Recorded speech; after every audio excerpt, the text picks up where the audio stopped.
throw to Adam for something particularly long. I will make sure to talk about it for 5 seconds. And we are live. Welcome to the MLB Deeper Dive. It is Tuesday, July 12th. I am Josh Engelman. I am joined by Adam Scher. We are brought to you by Odds Shopper. Big one today, 14-game slate coming off of yesterday's completely manageable 8-gamer. Before we get started, hit that like button, subscribe to the channel, hit the notification bell so you know when everything goes live. Adam, how are you? How was the morning show without me? I'm guessing good for you. Yeah, it was fantastic. No, I don't remember. It was the morning. I just kind of sleepwalk through it and forget that I did it. But yeah, I think it was good. I don't remember anything going wrong. There you go. That's all you could hope for. Nobody cut Greg's power off at noon, so that was good. Yeah, that is good. How did your day end up yesterday? Pretty normal. Lost a little bit. Came 15th in the large field DraftKings tournament. Didn't really get any head-to-head action, which was annoying because my team ended up being pretty good. But yeah, just lost a little bit. Normal tournament stuff. Was yesterday the day that you accidentally left all of your head-to-heads out, or was that 2 days ago? No, that was Saturday. Okay. And I remembered seeing it. I didn't. Yeah, that was Saturday. Not only did I run out of time deleting my head-to-heads, I forgot to limit them, so I just ended up with $6,000 worth of McLovin action and got the win. So that was nice. Yeah, that's not fun. No, because even in your best case scenario, no matter how you feel about your status or whatever, those are coin flip head-to-heads at best. Right. Yeah, there was no reason. I didn't really want to flip a coin for 6K, but it came out my way. So, and then we had 3 different players, and one of his hits an immediate first inning home run, and I'm just like, shit. But came back and got the win. Oh, and my shortstop got injured after his first at bat, so I thought I was pretty dead, but turned out I wasn't. Oh my god, we got 4 more lineups since I sat down before. Everything that I've been doing has just all been coming out. Waste. All right, I'm ready to get started. If you are, we got a lot to talk about. Yep, sounds good. Yankees and Reds. I don't even have the damn chat open. Let me get prepared here. So I went on a bit of a deep dive, which is fitting for the show, I guess. But pun was not intended. For those of you that are using Fantasy Cruncher, and you should be if you're a member at Stokastic.com, there's a little bit of a fix for you guys if you need it. On days like today, where Luis Garcia is playing for both Houston and the Nationals, obviously 2 separate Luis Garcias, you can add additional information to the upload name if you want to make this a little bit easier. So you would type Luis space Garcia : and then HOU, the abbreviation for Houston, for your Luis Garcia, the pitcher. You would do, what did we establish now here? WSH. WSH would be the abbreviation for Washington for the shortstop version. So if you've had that problem where uploading a projection did not necessarily work for guys with the same name, you can add positions or team with a colon after the guy's name. So I hope that helps you guys. That's what I was doing before this started, and that's why I'm 4 lineups short of where I wanted to be. Yankees and Reds. All of chat telling us that they knew this and just had never mentioned it. It's my colon don't work. That's always helpful. That's really helpful. It didn't appear to be known in our chat. That much I could tell you, because I pasted that in and it was met with mild applause. Yankees are 2.2 run favorites here against Cincinnati. Garrett Cole on the hill for New York. Graham Ashcraft on the hill for Cincinnati. Feels like yesterday. Garrett Cole is in 52% of lineups. He is the Max Scherzer of today, I guess. I assume we're just playing him and we're not even thinking twice.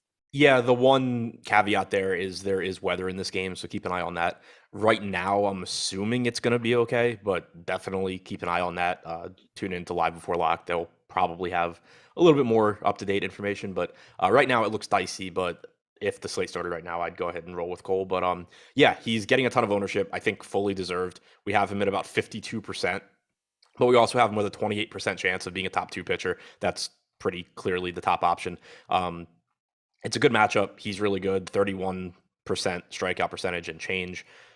Matchup against the Reds is good. Game is in New York instead of Cincinnati, which is nice. So yeah, I think you're just going to get to a lot of Cole. The only thing non-weather related is, and just like yesterday, where you have the Padres getting a ton of ownership and you have Cole getting a ton of ownership, you're probably not going to want too many lineups where you're stacking the 1,000,000% owned Padres with Garrett Cole. Going to start to be kind of difficult to differentiate at that point. Yes, it is. Yes, it is.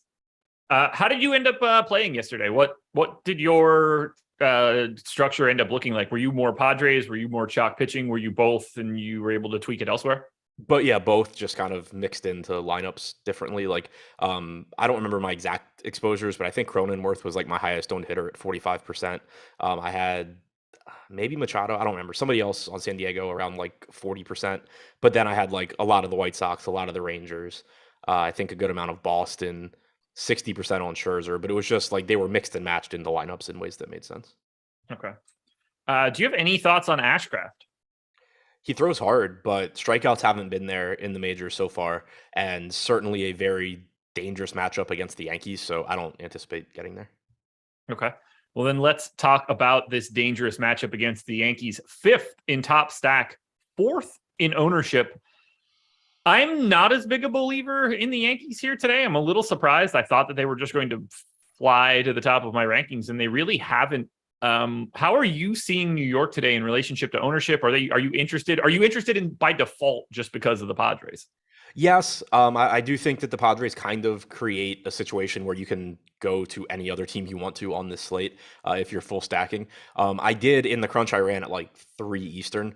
I didn't get quite as much New York as the field, but again, that's just one of those things where that could very easily change between now and lock because a lot of these teams are very similar in terms of chances of success and projected ownership and all of that. It just so worked out that I didn't get to quite as much of them as the field, maybe because they are relatively expensive, but the bottom of the order is really cheap. So you're really just talking about Stanton, Rizzo, Judge isn't even in the lineups. That makes them cheaper and also obviously worse. But yeah, I didn't get quite as much as the field there. But again, that was 3 o'clock. We didn't have lineups yet. We were just kind of guessing at a lot of things. The way projected ownership looks and top stack percentage looks, I don't have any issue getting to the Yankees. Yeah, I kind of feel the same way. I'm not entirely sure that I'm going to get a lot here. Stanton and Torres are the guys that pop the most, and $4,400 Torres in the 2-hole looks like a really nice play on a day where, the Padres and Rockies are going to soak up a lot of ownership. But I don't have anything like really crazy to say about the Yanks today. I thought I would at a 5.3 total and like a decent park for homers and stuff. I definitely don't have any interest in the Reds. Yeah, I'm good on the Reds. But that one feels like a bit of a tough one. It's just, what are you going to gain here on a 14 gamer? You're not chasing down the 50% leverage of Cole on this spot. I'm ready to keep it moving if you are. Yep. Nationals and Mariners. 4.6 run implied total for the Nats. 4.7 for the Mariners. Josiah Gray on the hill for Washington. Chris Flexen on the hill for Seattle. Neither guy really pulling any ownership. I thought Josiah Gray might see a little bit more. Maybe it's just the $8,700 price tag. I'm not like enamored. Like, I don't care about him, but 3% felt a little low in this spot. I don't really see anything else, though, here. He's not owned. He's probably not going to be owned, and neither is Flexen. Yeah, I mean, I kind of had the same thoughts on Josiah Gray this morning. He's just one of those guys. He's a relatively low probability pitcher. We have him with an 8 to 9% chance of being a top 2 pitcher, top 2 scorer on DraftKings. He's also getting less ownership than that. So if you're playing a chalky Padres stack and Garrett Cole, maybe you throw Josiah Gray in there. He does at least have strikeout upside, about a 26% strikeout percentage this year. But he does give up too many home runs. He has a 4.2 xFIP. He walks nearly 10% of hitters. So there's a lot of risk in going to this guy. It's basically just somebody you can use to offset ownership in your lineup and still at least keep a nice ceiling given his strikeout upside, even though more often than not, he's probably going to run into some trouble. Anything on the opposite side here? For Flexen, no. The Nats don't really strike out. Flexen's not a very good strikeout pitcher. You're not getting any discount on Flexen. Between the two, I would just take the strikeouts from Gray if I have to go to one. Okay.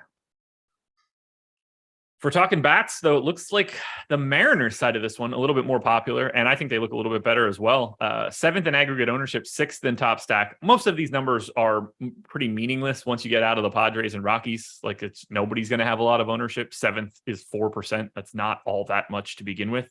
How do you see Seattle? Do you see it the same way as like the top stack tool in the public? Yeah, and one thing to mention, this game also has weather concerns, so keep an eye on that as well. We're, I think, under we meaning like the general DC, Maryland area is under like, I don't know, tornado warnings, storm warnings. So definitely could see weather issues here, but assuming that it plays, I do like the bats. Seattle, you're going up against Gray, who has allowed a 316 expected ISO to lefties this year, just an absolutely ridiculous number. 181 expected ISO to righties. You have Jesse Winker back in the lineup, returning from his suspension at 4,100. He looks really good individually. Cal Raleigh's a catcher that has some pop. He's at 3,700. You have a cheap Carlos Santana, who I don't know, is really washed, but still really cheap and hitting third. JP Crawford's at one of the cheaper price points we've seen recently, leading off. So there's definitely some left-handed bats in this lineup that can do damage, and that's not even mentioning the right-handed guys like Ty France and Eugenio Suarez. So I do like the Mariners, Jesse Winker in particular. What about the Nats side of this one? They may be 4 spots separated in aggregate ownership. It's 1 total percentage point. That is not a lot when you spread that across 9 guys. Do you see Washington differently to Seattle? No, I think they're similar. I mean, I think Seattle's lineup looks a little bit better, and I think that Gray is more home run prone. 1.86 home runs allowed per 9 for Gray. Flexen is at 1.1, but still a 258 expected ISO to righties for Flexen, 189 to lefties. Neither of those numbers are particularly good. Josh Bell, Juan Soto, Nelson Cruz, I think are where you're going to want to live. But you have Luis Garcia leading off for cheap.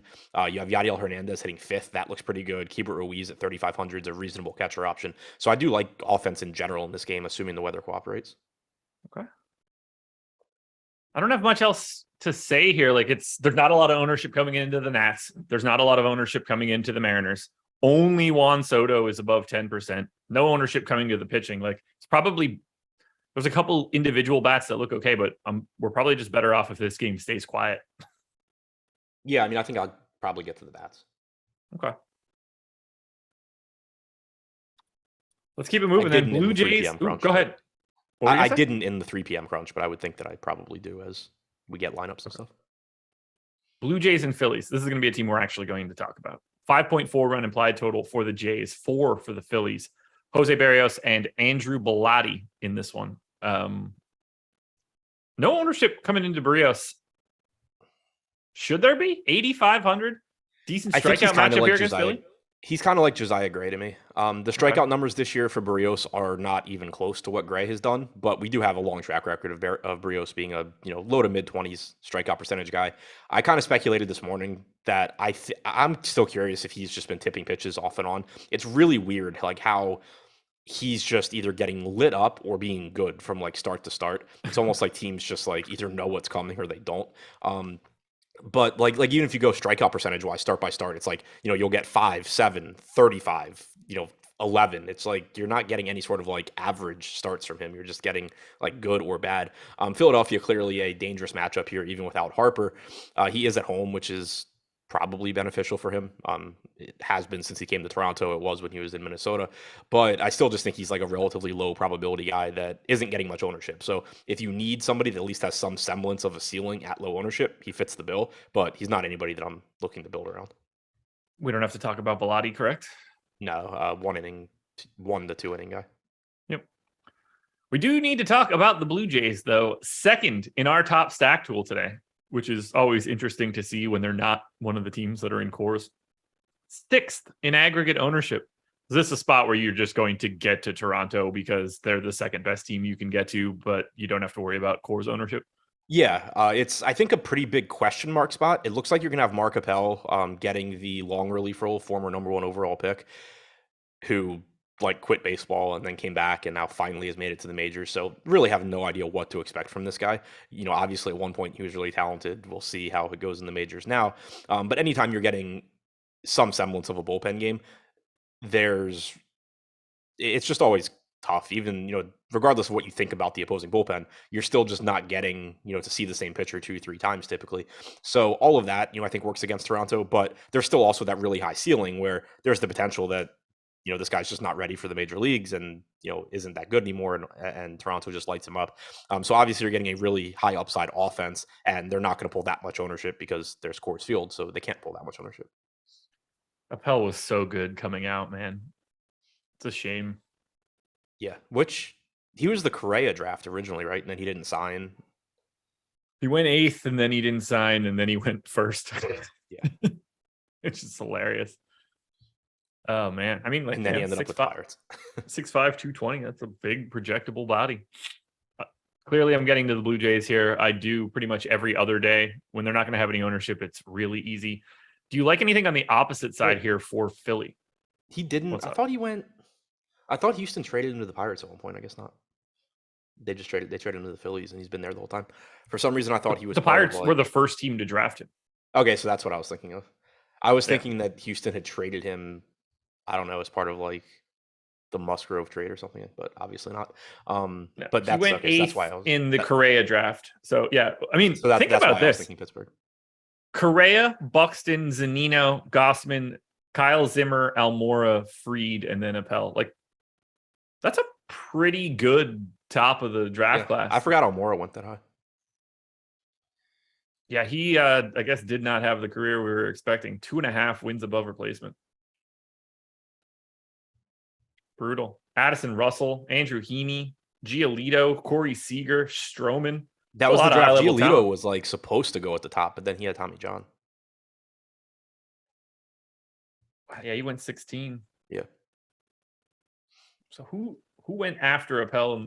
We have enough time, so I'm curious. Who went after Appel the next year? Oh, so that's Bryant second. Dodge that bullet. John Gray, and then whiff.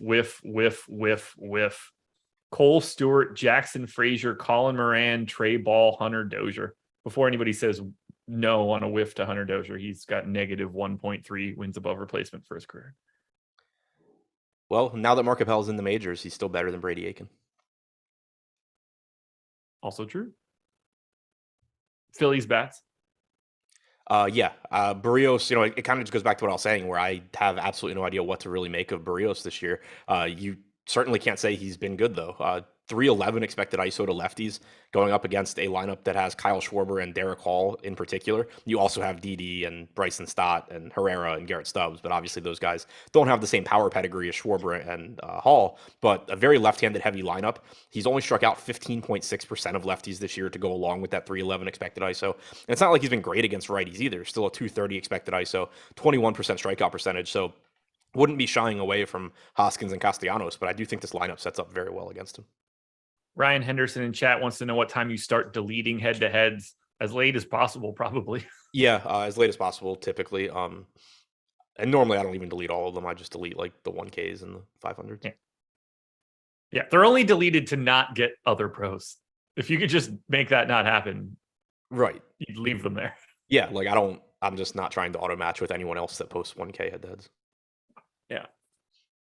You should be able to set like an auto match level. Like, I mean, you'll take whatever at 100, but yeah, I mean, you can just block people. Like, that's true. But I don't really know why I don't. I just don't. There's only one person that I blocked, and it's because like we typically have the same lineup, and he just kept taking my games anyway. And I was like, okay, I don't know why I'm paying the rake so that you can keep taking my games. Right. 5% tint, so you can't see up in my window is the name of someone in chat. That's good a memories. lot. It's a lot. Are you not familiar with that? No. Chameleonaire? Maybe something from like, I don't know, when I was in 11th grade, Roland? 10th grade. It could have been. I might be wrong about the artist. I know the time period for sure.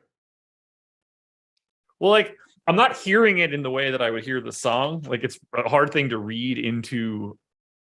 Oh, Paul Wall. Okay. I got the time period right then. What track? That's the most interesting thing for. Oh, so that's a still tipping line. Okay. Okay, fair enough. Shout out to Paul Wall. Grillionaire. Interesting that you said chameleonaire. Anyway, schedule for the rest of the day. MLB Live Before Lock coming up after this. 6 p.m. all the way up until lock 7:05. Free content for today. MLB Top Stacks. We touch on it a lot. You could learn how good the Padres are and how much everybody else looks the same. Or you can go check out PGA Ownership. We've got the Open Championship coming up on Thursday. It's a major. The prize pools are juiced to the gills for this one. Go watch the process show up on this channel right now. I broke down all of the contests going that pay out at least 10K or are under $100 to get in. I'll let you know which ones are the best, but they are loaded. Game number 4, Rays and Red Sox. 3.6 run implied total for the Rays, 3.7 for the Red Sox. Corey Kluber and Chris Sale. I'm fascinated by this one. I'm really interested in what you're going to say here. What are you doing with $8,400 Chris Sale at 30% ownership? I have a stance. I'm curious what yours is. So that's doubled since this morning. Okay. In the crunch that I ran earlier, which again, take this with a grain of salt. We didn't have like any lineups at this point. I got to like 20%, but that was also with him. Oh no, I had him projected for like 28%. So I'm fine with the ownership. I think it's probably a little bit higher than it should be, but you just don't really have. There's nothing in this price range that doesn't have question marks, and Chris Sale is very clearly the best of that group. You have Josiah Gray there, who has good strikeout stuff, but is very home run prone and risky and all of that. You have Barrios, who's the same kind of thing. David Peterson's got a tough matchup. Kluber has a tough matchup and doesn't have the same sort of strikeout stuff.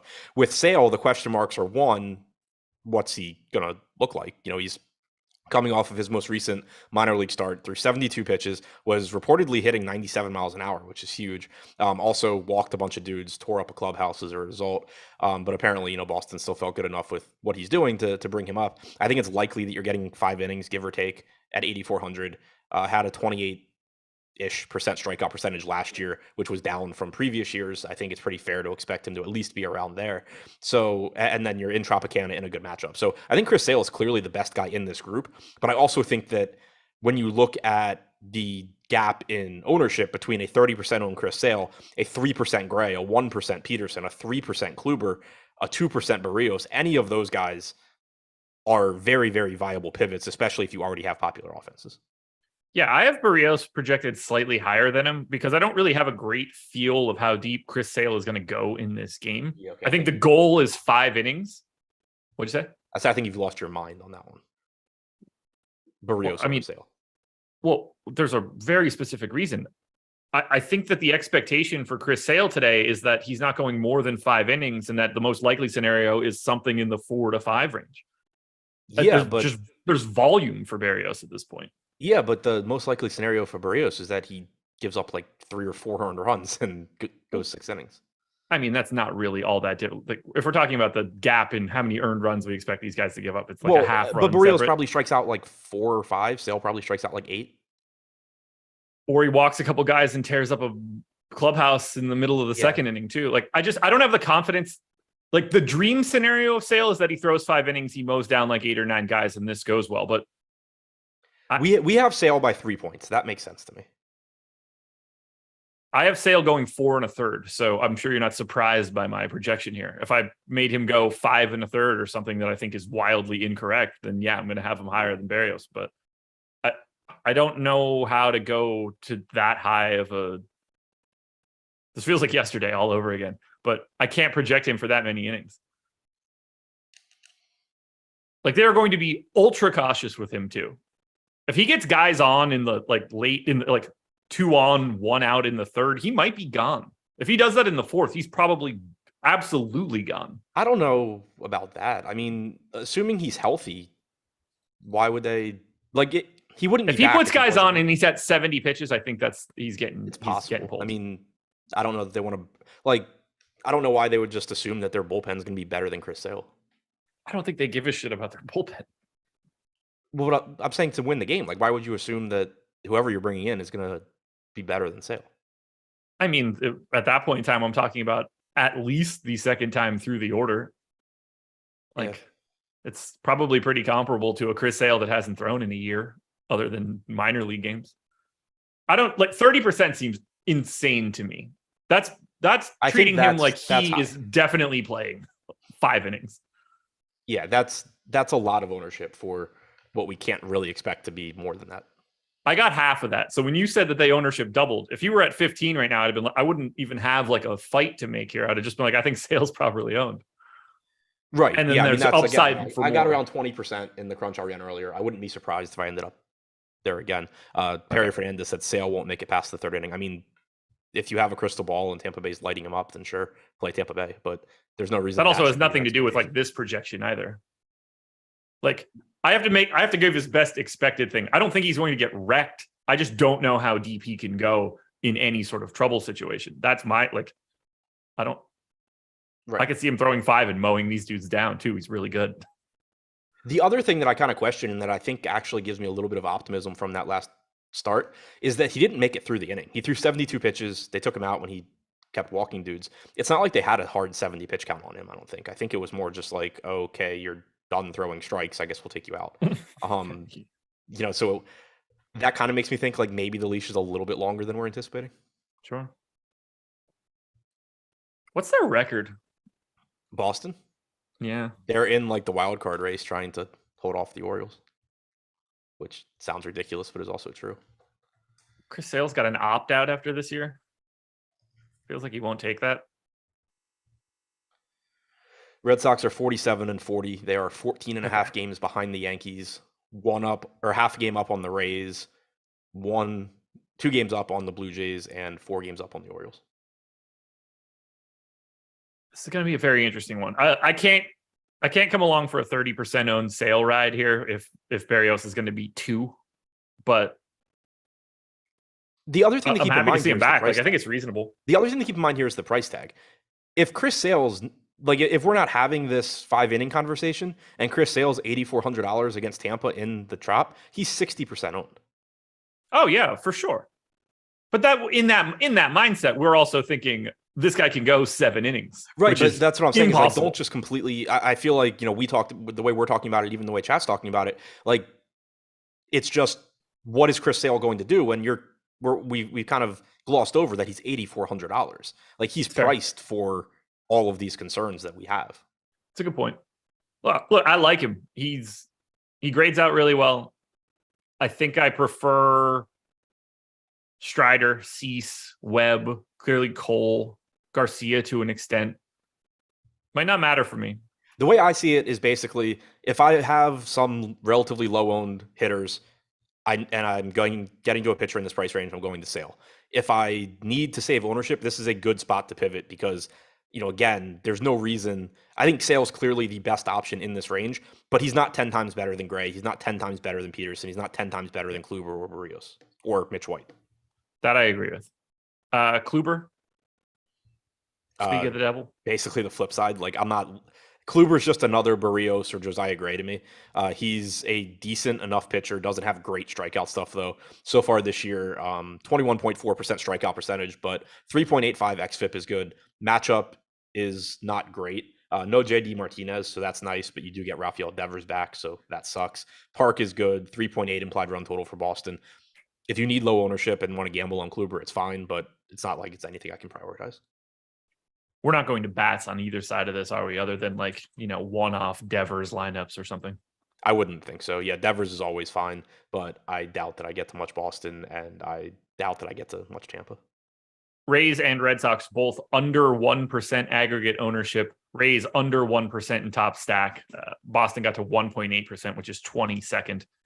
We don't really need to talk too much here. So we're going to go Guardians and White Sox. 3.7 run implied total for Cleveland. 4.7 for Chicago. Dylan Cease and Connor Pilkington. No one's going to Pilkington, and they shouldn't. Dylan Cease, on the other hand, 9,700, 18% owned, and that is exactly where I got him. I like Cease, but at the same time, Strider and Webb are bookending him, and to me, all 3 of those guys look almost identical. Yeah, I think Cease is a good option. The matchup against Cleveland isn't very good. They're difficult to strike out. They're a good offense. You're not getting, at least at the top, you're not getting a watered-down lineup. You still have Kwan. You still have Ramirez, the guys that are really difficult to strike out. You have Naylor in there as well. But Cease does have the second highest strikeout percentage on the slate behind Strider at 34%, 2.97 xFIP. He's obviously really good, and you're getting almost a 3-to-1 ownership discount off of Garrett Cole. So I certainly prefer Cole, and in the crunch I ran earlier, I was getting a lot more Cole than Cease. But again, that kind of is just it's going to have to do with what you're doing in terms of your whole lineups. If you're playing a lot of San Diego, I would expect to be getting to more Dylan Cease because he's still got that same really high ceiling that Cole does. He's just getting 130 the ownership. If I'm getting away from San Diego or lineups where I don't have San Diego, there's no real reason for me to prefer Cease over Cole. Okay. Weather pending. When we get to Strider and then Webb, when we close out with Webb, I'll get you to compare all these guys together. But for now, I'm not going to ask you about Pilkington. I will ask you about the White Sox, 8th in our top stack tool. I actually had them 7th. They are getting basically no ownership, 16th. We might need an ownership update either way. How do you like Chicago here against Pilkington? I think it's a pretty interesting spot. They have good right-handed power. Pilkington's been okay this year, but nothing that I'm going to shy away from taking hitters against. He's struck out about 22.5% of right-handed hitters this year. 206 expected ISO is about 100 points higher than his actual ISO allowed to righties. You have Anderson, Vaughn, Robert Abreu, Jimenez, Pollock, Harrison, Garcia, Zavala, so an entirely right-handed lineup against him. I am interested in getting to the White Sox here. Right now, they're projected for nothing. I don't even see them. Are they not in the top stacks tool? Oh, I'm still on FanDuel. That's why. It's low. Yeah, so this game not on FanDuel because of the doubleheader, but on DraftKings projected for 2% ownership with a 4% chance of being the top stack. So yeah, it looks pretty good to me. Yeah, I'm happy to get to Chicago here. Anderson, Vaughn, Lubob, Abreu, Eloy, very clearly on a different path than like the next 4 dudes, but give me Chicago. Don't give me the Guardians outside of, I assume I get some Jose Ramirez because he's good. Yeah, same boat. I don't see much reason to be targeting against Cease here. Jose Ramirez is basically the Rafael Devers of this game, but outside of that, I don't really see much from the Cleveland side. All righty. Then let us move on to Braves and Mets. 4.9 run implied total for the Braves, 3.5 for the Mets. Spencer Strider and David Peterson in this one. No ownership going to Peterson at 8,200. Strider, on the other hand, 9,800 and 36% owned. He is the second highest owned pitcher on the slate. Does that make sense to you?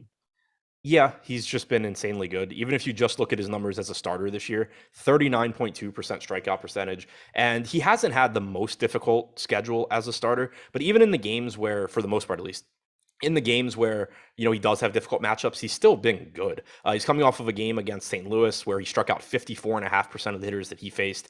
Against the Dodgers 3 starts ago, he struck out 30.4%, struck out 52.5% of the Nats, which that's not a great offense, but it is a difficult team to strike out.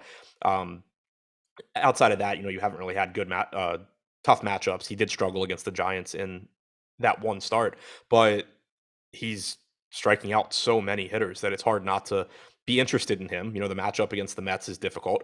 And again, when I ran a crunch earlier, I was getting more Cole, which if that happens again, that's fine. But the upside's clearly still there for Strider. And at this point, he's just carving up everybody he faces. And I don't really care that now he's facing the Mets. Evidently, Yelich got scratched. Yep. And then I'm looking up one other thing that may be relevant for us right now. So give me 1 second. Okay. Let's see. Now, I don't know how much we should look at this. Per Chris Cotillo of Mass Live, Sale is scheduled to throw 85 pitches today. That seems very reasonable to me. Okay. This is in his blurb from this morning at 9:30 on DK, but it is citing Chris Cotillo of Mass Live. Yeah, I mean, that's more or less in line with what I was thinking, I think. Yeah. But also makes me like him a little bit. Like, it just gives me a little bit more confidence that, the number isn't 70. Yes, I agree. Let's talk Braves bats here. I don't think you have a Peterson take. No, I don't. He's not a bad pitcher, but it's also a tough matchup for a lefty against an extremely right-handed heavy lineup. 25% strikeout percentage, 125 expected ISO against righties. He's been legitimately good. If you want to throw him into that Barrios, Kluber, Gray bucket, that's fine. But just another relatively low probability guy that I'm not going to be building around. Braves bats are looking kind of interesting here. 10th in our top stack tool, 4%. 18th in ownership. They've got a little bit of positive leverage here and clearly a lot of power bats at the top of the order. You getting to Atlanta? I think they're an interesting tournament team. I mean, I don't know if I'll actually get to them just because there's so many teams, but even though Peterson's been good, when you're getting no ownership going to Atlanta and you just have this much power in the lineup, I think that they're pretty much always a good tournament stack. You and me both. Wow, let me cycle back through this. I don't think we have Stanton, I guess. Soto, I guess. I haven't asked you about any cash options, but I think it's because they like legitimately haven't existed. Oh yeah, I don't think that they have. Rays, Red Sox, no. Guardians, no. Okay, yeah. So we're just here. None here as well. I mean, like obviously Acuna is never the ultra wrong answer, but he's doesn't necessarily have to be the right one today either.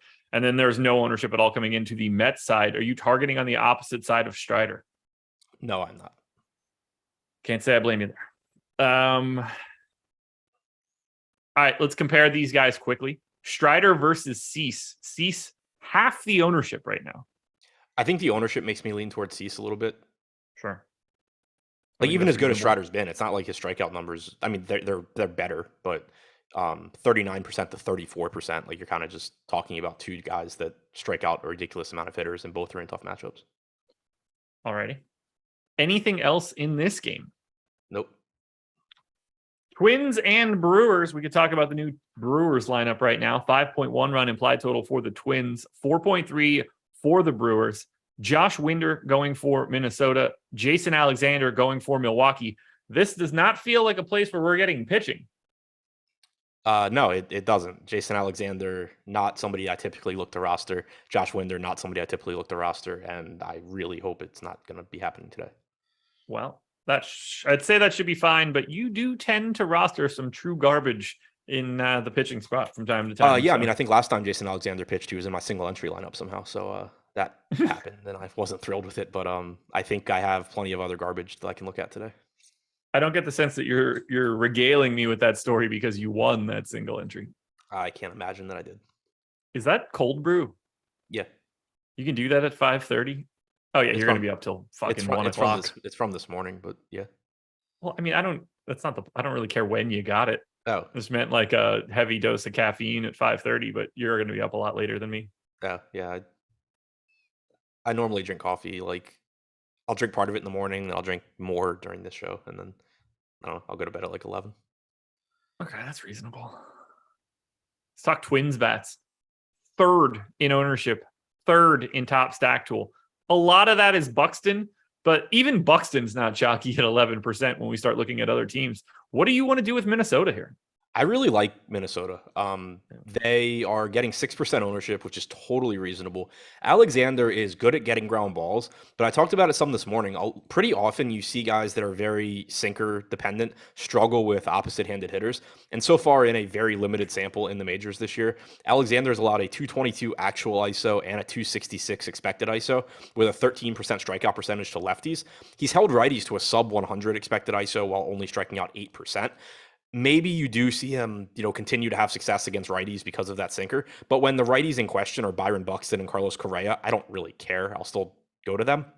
But other than that, I mean, Arise, Kepler, Polanco, Kirilloff, Gordon, all left-handed, all have either legitimate power or Nick Gordon just consistently hits the ball hard as hell. I don't know if he will develop into a true power hitter or not, but still hits the ball hard. You have a lot of left-handed talent here in addition to Correa, Buxton, and it's not even like Urshela and Sanchez are not good or relatively good hitters here. So I really like Minnesota top to bottom, but particularly the left-handed bats.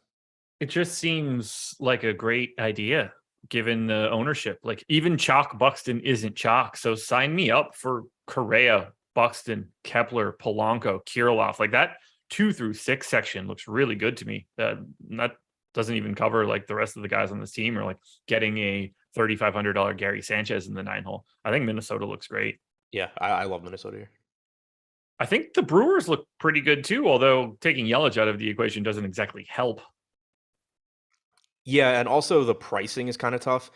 Rowdy Tellez is up to $5K. Adames is at $5,300. Yelich was expensive, but obviously he's not there anymore. I think Milwaukee looks fine, but I definitely prefer the Minnesota side just because I do think the matchup against Alexander is a little bit more appealing, and the pricing on Minnesota is more appealing as well. Like Buxton's $5,700, but outside of that, I mean, you have $3K Kirilloff, $2,500 Gordon, Kepler, Correa, Arise, all in the mid 4K range, as opposed to having Adames and Tellez over 5K. I assume you like the Twins more than the Brewers, but it's so close in our top stack tool, 5.3 to 4.4, that I don't think there's a giant distinction here. But do you just lean a little bit more towards Minnesota? Yeah, I think Winder's better than Alexander, and I think Minnesota's lineup as a whole is more appealing than Milwaukee's. I think both of those guys stink. Well, yeah, it's just different degrees. You know what doesn't stink? What's that? I thought you were just. I thought it was like a rhetorical question. Well, for one split second, I thought you were actually going to answer with the answer. I thought you looked at the clock and were like, "Oh, this is the time where Josh normally does a read." Odd Shopper. I knew you were about to do a read. I just didn't know what it was for. Okay. Well, don't be afraid to look at that run sheet from time to time. Odd Shopper is the sponsor for this show, and I talk about them basically every time that I do this show, and I never hate it because it's such a good tool for you guys, and it costs you absolutely nothing. So you go to Odd Shopper right away.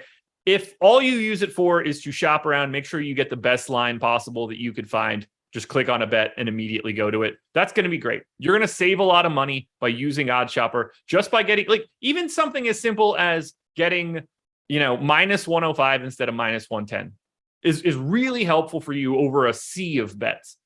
But we don't stop there. You can go to our player prop section where you can see our projection, our expected win rate on that prop, our expected ROI on that prop. It's all there for you. Same features as the line shopping. You could go directly to the book if you need to. It costs you absolutely nothing, 0 cents. Just sign up, pop your email in, and you're done. You have access to this tool. And if you're not in a legal state, I still think it would help you out a lot for just learning more about sports betting, using the tool for enhancing your DFS repertoire. So please go check out Odd Shopper. I think it will help you guys out quite a bit. And then before you do that or after you do that, I don't mind either way. Hit that like button. We're at 111, 630 people in here. Let's run those likes up. All righty, Cardinals and Dodgers. Cardinals, 3.9 run implied total. Dodgers, 4.8. I already forgot what the proper way to say this guy's name is. So Matthew, some such shit, who's not owned, doesn't matter. Mitch White, Hicks. also not owned. What'd you say? Jordan Hicks is opening. Liberator is the long reliever. And we're not rostering either of those guys, correct? Correct. Good. I don't need to learn somebody's name if I don't have to say it. At least that's the stance that I'm going to take. Probably not the best stance. I know whose name I don't have to learn how to say any longer. Bayo on his way back down to AAA, and I don't think we have any AAA DFS contests, so that dude's done for at least a brief moment. Libra. I still like even looking at it. Libratari. Yeah, I'm just gonna call him Matt, and then I can't be wrong unless you don't say it like Matt, but it's whatever.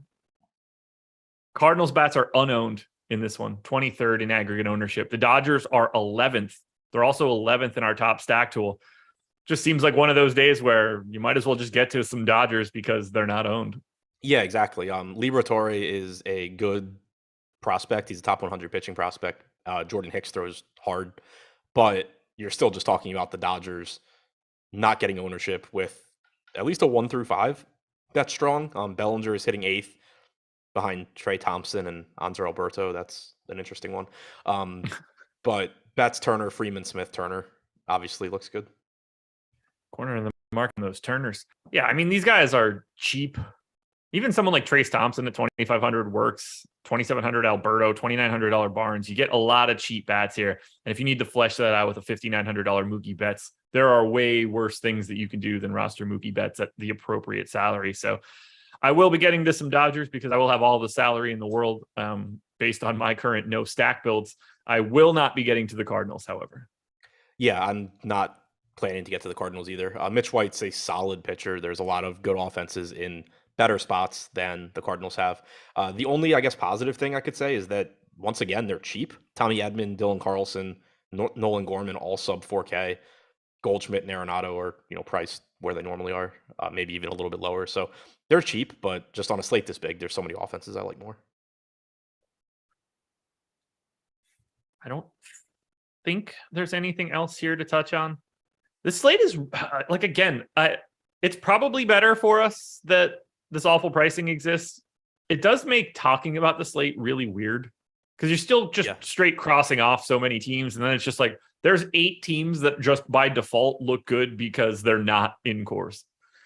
And that's like the talking point. It doesn't matter what their names are or anything. They're just good enough. Yeah, that's kind of 14 game slates in general, though. Like, even if course pricing was normal or course didn't exist, you're still just gonna have a hard time saying like, oh yeah, I want to play this team against Garrett Cole or this team against Mitch White or whatever, when there's gonna be like 8 teams that look good. Yeah, we just have a little bit more nuance when there's no course game like this.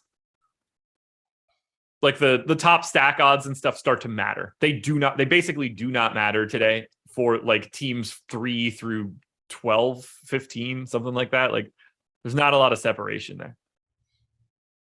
Let's talk Cubs and Orioles. I'm sure you're going to have some crazy homer take about, I don't know, all of it.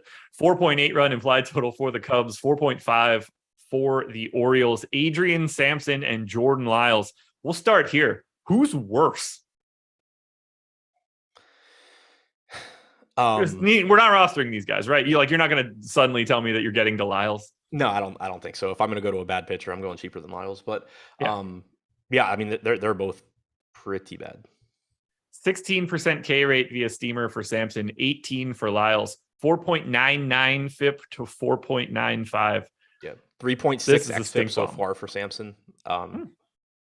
Probably falls off. 4.34 for Lyles. Probably falls off as well. Yeah, I mean, Lyles this year, 285 expected ISO to lefties, 191 to righties. Sampson is at 192 to righties and 185 to lefties. DM Brian wants to know if I ever got the Splash Bros tattoo on my lip. The current plan is to get the tattoo when we all get together in Chicago this coming weekend. So that's happening. That's happening. So as long as we can walk ourselves into a tattoo parlor, I'm going to be getting my first tattoo, and I'm going to be incredibly scared that they're holding it up to my face. Do you know which day you're planning on doing that? Whatever day that we realize that we have the time to do that. Like, I don't know. I wanted some sort of incentive when I wake up hungover on Saturday and decide that I'm not getting on a plane. So should I tell you that it's Saturday? Yeah, you should tell me it's Saturday. It's Saturday then. Yeah, I don't know. Whatever place will take us, I'll go. It doesn't really make much of a difference which day. I'm terrified for it, though, for real. Are you getting a live stream of the tat? No, but we'll easily have some video. But I don't know. Maybe we probably could go live, actually. There you go, Jordan. Find that place for me. I don't know what kind of shady tattoo parlor you're going to be taking me to. They're probably going to be doing it with like a hammer and stuff. I don't want to do that stuff, man. That's scary. It's really like, I don't know how big a tattoo gun is, but the idea of it being right, like, just, I don't like it. If it looked like a pencil, I probably wouldn't be as nervous. I mean, it kind of just looks like a pen. Yeah, but it's like a big metal pen, isn't it? Not really. Again, I don't have a tattoo. I have no idea. It's metal, but it's like, I don't know. It's like a writing utensil. I gotta look this up. Tattoo gun? Is it a gun? Yo, dude, that's way bigger than I thought it was. That can't just be what they look like. I mean, I have no idea what you. Okay, that's smaller than I thought. Okay, so it looks like a really big pen. Yeah, I guess. Man. I'm looking at the Viper rotary machine. And on the off chance, if anybody listening happens to just be a person that does this, happy to give your business a shout. What are you, just flying around the country to get lip tattoos now? No, if you live in Chicago. I mean, it's not like I'm saying that we're on our way to Des Moines, Iowa, and it's like I'm really hoping that the one Des Moines viewer is watching. Like Chicago, I bet we have a decent core audience.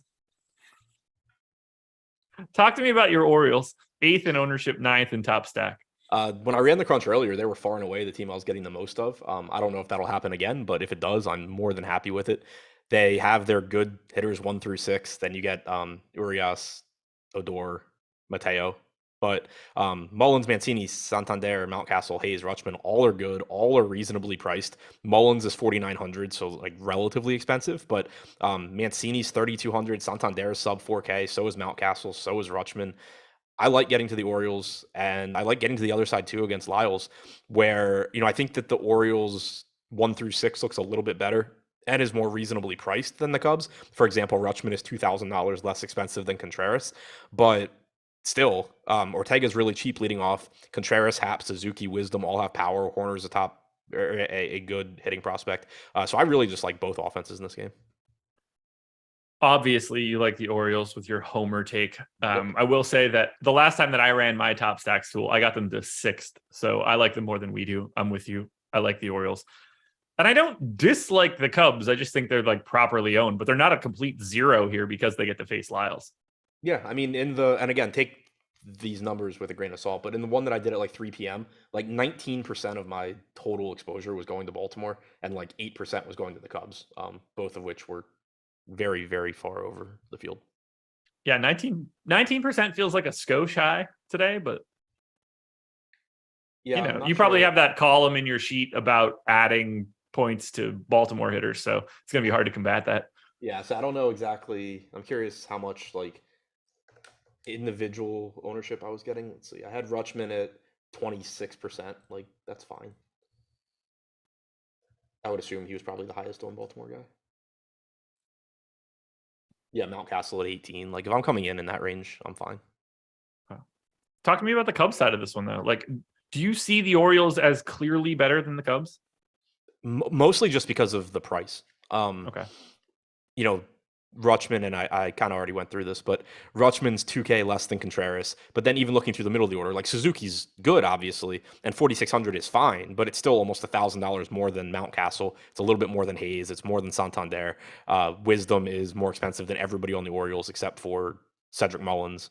Even Nico Horner is more expensive than everybody on the Orioles except for Mullins and Hayes. So I think it's just going to be easier to get to Baltimore stacks from a value standpoint, and I don't think you're sacrificing anything in the way of upside. I don't know how to say this guy's name. If he's Trey Make 3, which is probably what it is, Trey McKell the second, Trey McKell with a bunch of L's, but they don't hurt just a pinch. Yeah, you're telling that to someone that doesn't have a tattoo. It is going to be the most expensive or most painful and least painful experience of my life when it comes to tattoos the moment it starts. So I'm not looking forward to it at all. Like it clearly hurts. I just don't know if it's going to be awful or just like, oh, this is whatever. Just I've never gotten a lip tattoo. I know people in chat have said they don't hurt. In general, my experience, and Lofty said the same thing. It's like more of a mild annoyance than actual pain typically. Right. Sort of depends where you're getting it then too. Well, yeah. But again, like you can't just say, no, it doesn't hurt. You're obviously feeling something. You're being stabbed repeatedly. Like there's no middle ground there. I've only been stung by a bee. I've only been stung by a bee once, and it did hurt more than a tattoo.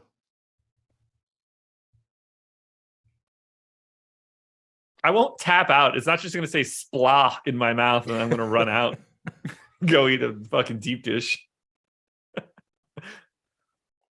But yeah, it's not going to be fun. It's therapeutic. I could fall asleep getting tatted. I wish you would fall asleep. I mean, there are people that like legit like it. Yeah, masochists. There's a word for these people. That's what happens when you like pain. No one wants pain. When you do, it's a problem. Is Jordan nodding and smiling? No, Jordan said, I've been stabbed with a shiv and also have a tattoo, and the tattoo was worse. Oh, I thought Jordan was into masochism. Just really likes getting a girl over to the house to really kick the shit out of him before everything gets started. Rangers and A's. 4.8 run implied total for the Rangers, 3.8 for the A's. Glenn Otto and James Caprillion going in this one. And last I read in my DMs, you were getting to one Glenn Otto. Is that still happening? I haven't run another crunch since then, but out of the cheap. So if I end up going cheap at pitching or needing to go cheap at pitching, Glenn Otto and Chris Bubich are the two that I think I get to. Neither one is good. I don't have any confidence in either one, but they're both cheap enough where I think they are a little bit underpriced. They're going to let me get whatever I want bat-wise. They're low enough owned. I can pair them with Cole. So that's fine. with me if I get there. Obviously, I would prefer on my next run to just be getting less of Otto and more of guys like Cease and Strider. But if I end up just punting SP2, I don't hate it. Two things I need to touch on from chat, and then we got to keep this bad boy moving. Larry C wants me to get the deep dish before the lip tat, which seems to make some sense for me. But Sotex said maybe they could put you under or give you a local. If that were even in the cards, I'm absolutely taking the drugs. Like, that's not even, but I would do that. I wish that kind of place just existed where I could go and they give me like the gas that I got before my wisdom teeth and then just send me on my way. I would be in for that experience either way. So if I could get anesthesia before this tattoo, I would do it in a heartbeat. But I'd be very afraid that you guys talk the tattoo artist into putting something completely different in my mouth. I would be, I mean, yeah, there's that. But no, I mean, I would definitely not want anesthesia just to get a tattoo. I would just want anesthesia. I think that's like the most fun thing in the world. I do not. Really? Oh, dude. Well, I guess, I mean, the only times recently that I've had anesthesia is to get like mouth work done. And so then my mouth just hurts and I'm miserable. Fair. Yeah, I got my wisdom. Josh Gillum said he got it with no anesthesia. Now I got a tooth implant once. So they basically like screw a bolt into my jaw. They just give you the goon juice, man. And all of a sudden you have no idea where you are. It's the best stuff in the world. Yeah, I will say that part is enjoyable. It's just that it always comes with mouth pain afterwards. Fair. Yeah, like for me, it's just I'm all about being able to obtain drugs legally from a medical professional. Although that didn't go well for Michael Jackson, so maybe I just don't want his doctor. Right. That should be fine. I don't get the sense that I'm going to get Michael Jackson's doctor. I don't know how we got here. Somebody said Josh is going to cry. That would be absolutely amazing. I mean, I'm clearly not going to cry. If you play like the final episode of Dawson's Creek while it happens, I might. Spoiler alert, man. Jen dies. Don't know James Caprillion? No, I think Cabrillian's a pretty tough sell. The matchup against Texas, obviously not as favorable for him as the matchup against Oakland is for Otto, which is why I prefer Otto, even though they're both horrible. I do like getting to the Rangers, though. We're going to talk about them in a second. I did want to mention one last thing. Brian Underwood said, don't get drunk, you bleed more. Yeah, I'm not going to be able to avoid that one. Yeah, I told you that the other day, too. Yeah, that's there's no way to plan around that where I'm sober. I apparently bleed a lot anyway. Because that's the reason that I know that you bleed more when you drink is when I got my first one, the guy was like, did you drink like last night? And I was like, no, why? And he's like, because you're bleeding a lot. So I figured you did. Well, I will be bleeding a lot. Let's talk Rangers bats. You said you like them. 11th in ownership, 13th in top stack, basically the same top stack as ownership. What's appealing to you? James Caprillion sucks and the Rangers have good hitters. Caprillion has just really not been good at all this year, not striking out guys from either side of the plate. 229 expected ISO to lefties, 220 to righties. And then you just have power on Texas as well. Not quite as good a lineup as normal. You don't have Cole Calhoun, but Smith, Semien, Seager, Garcia, Lowe all look good. You don't have Jonah Heim either, so that's disappointing. Yes, I mean, I guess I don't like them as much as I did this morning just because of the lineup, but I still think that it's a good spot.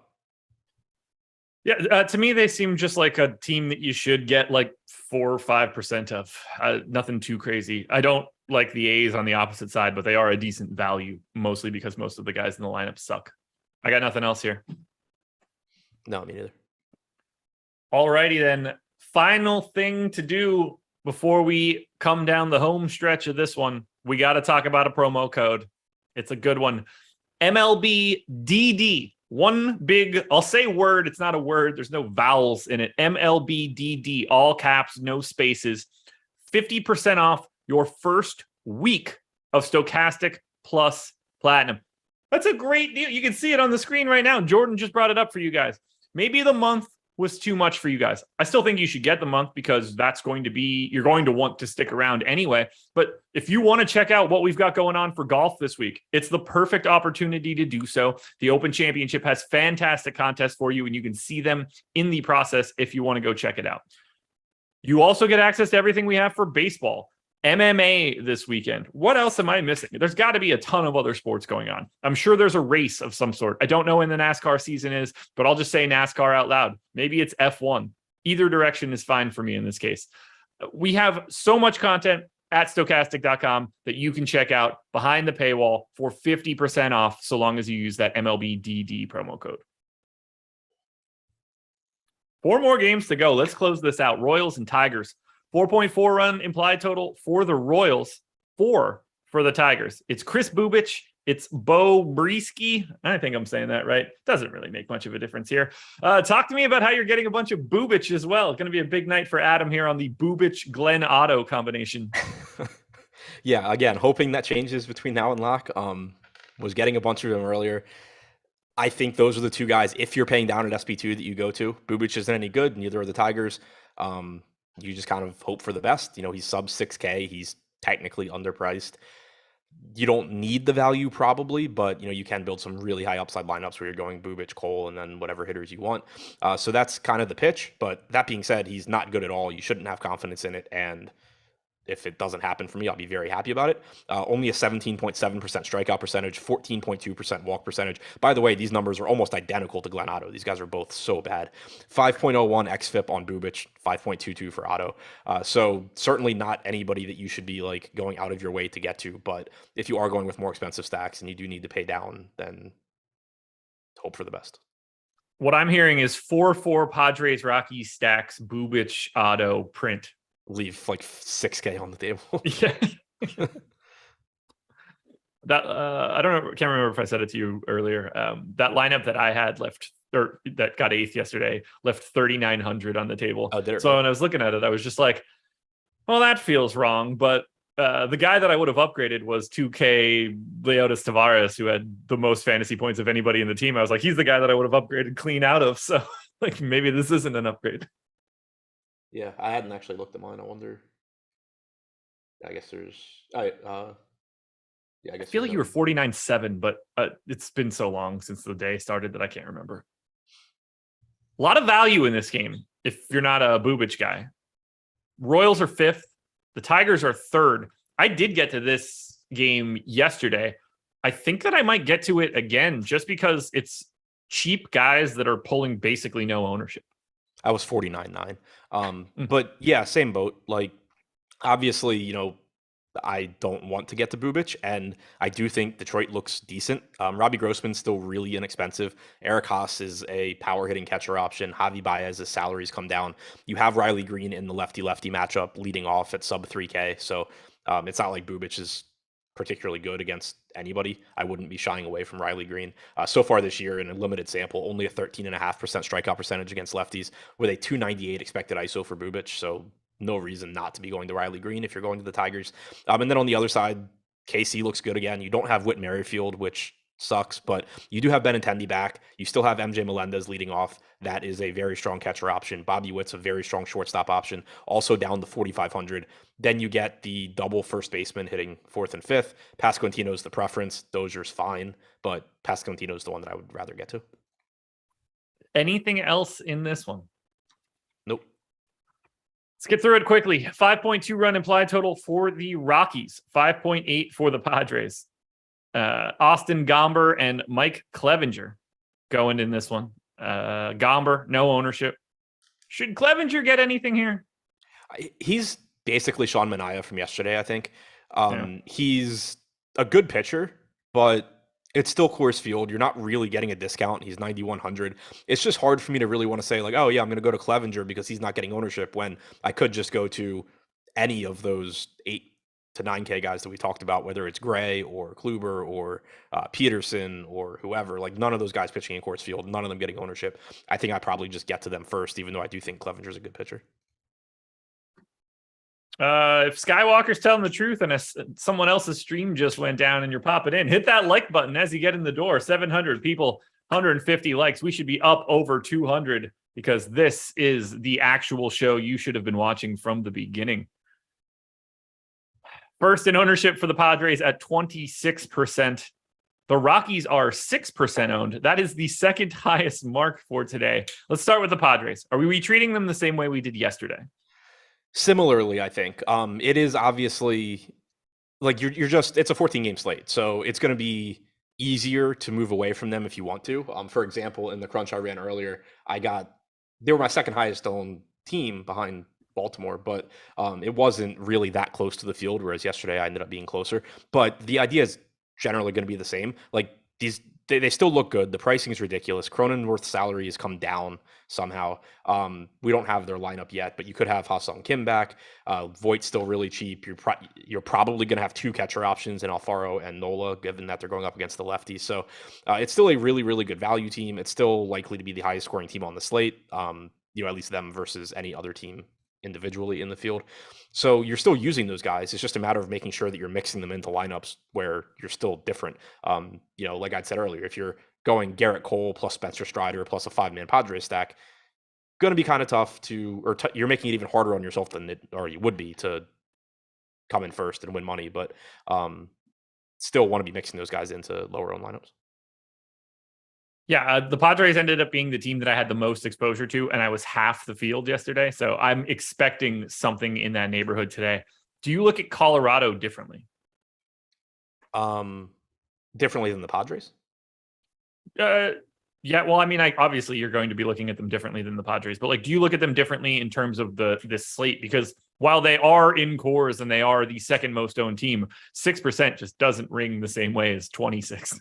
Oh, yeah. I mean, I view them kind of similarly to yesterday. I ended up around the field on them yesterday. I think it'll probably be similar here. Clevenger is definitely a better pitcher than Gomber. Gomber, I don't think is actually terrible, but he has struggled in cores, and he's certainly not a good enough pitcher that I'd be shying away from bats against him.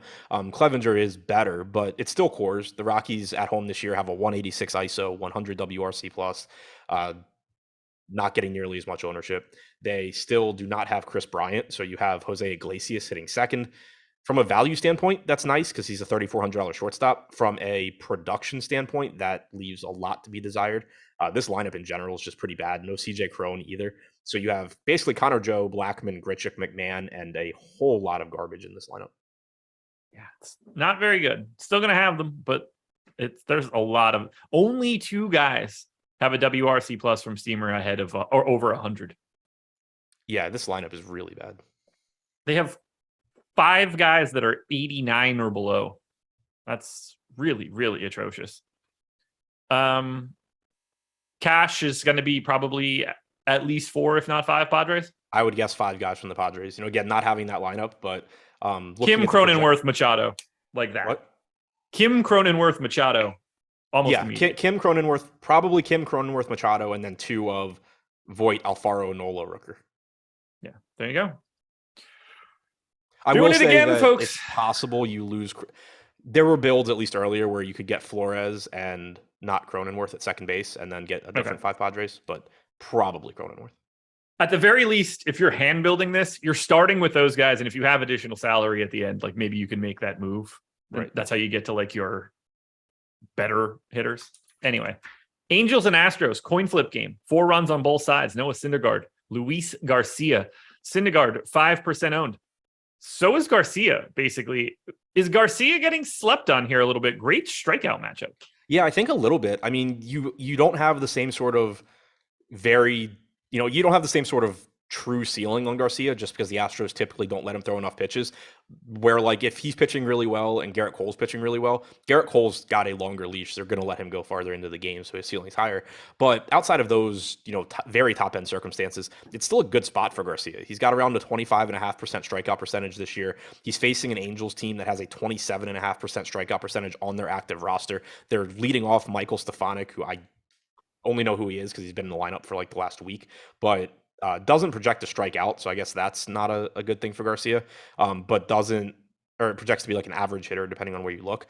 So you have him leading off. Then you have the Trout, Ohtani, Ward spot.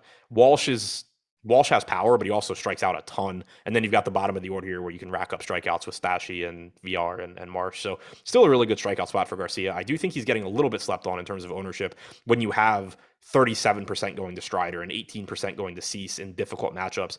Even though those guys are obviously better strikeout pitchers, it does seem like Garcia should be getting a little bit more.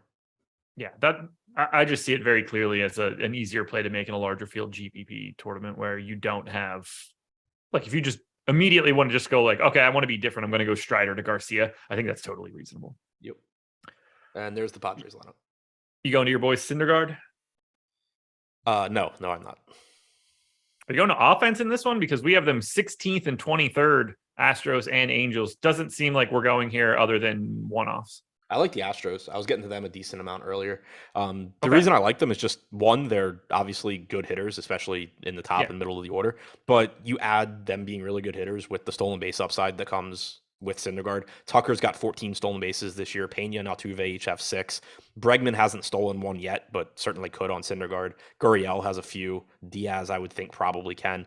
Jake Myers can. So I think that Houston will be willing to run here. I also think that they're just a good enough offense that I'll take my chances against Syndergaard. The thing kind of working against them is that they are expensive. So like that's one of the offenses that probably forces me towards like Bubich or Otto if I go there, which is certainly a downside. That's a trade-off. You ready to close it out? Yep. Giants and Diamondbacks, 4.9 run implied total for the Giants, 3.5 for the Diamondbacks. Logan Webb and Dallas Keuchel. We're not talking about Keuchel. We are talking about Webb. 9,500, 22% owned. A little bit more than Cease right now. He's cheaper than Cease, a little bit more ownership than Cease. How do you see Webb today? Obviously a great park in a matchup against the Diamondbacks. And then rank Webb next to Cease, Strider. Even if you want to add Garcia, go for it. I like Webb here. I'm a little confused by his ownership just because he doesn't offer the same sort of strikeout stuff that Cease does or even that Garcia does. He's at about 20.5% for the season. Maybe that does come up some going forward, and he does have a good 3.35 xFIP. He's got a good matchup against Arizona. He's in a good park. I understand why he's getting ownership. I think he's a good play. I just don't totally understand why he's getting more ownership than Cease at a similar price point. I don't know why he's getting 4 times the ownership of Garcia for only 600 less. So I like Logan Webb. I just think that maybe a little bit more ownership compared to those guys than he should be getting.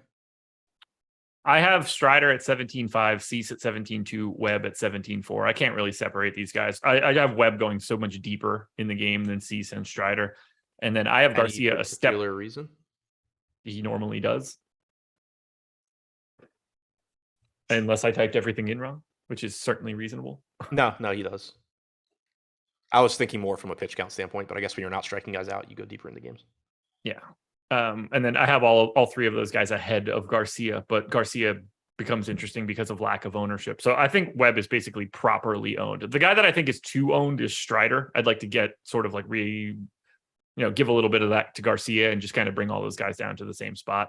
Yeah. And one other thing, I guess I can refresh it, but I know when I did my tournament plays video earlier, so I mentioned Webb for tournaments on FanDuel.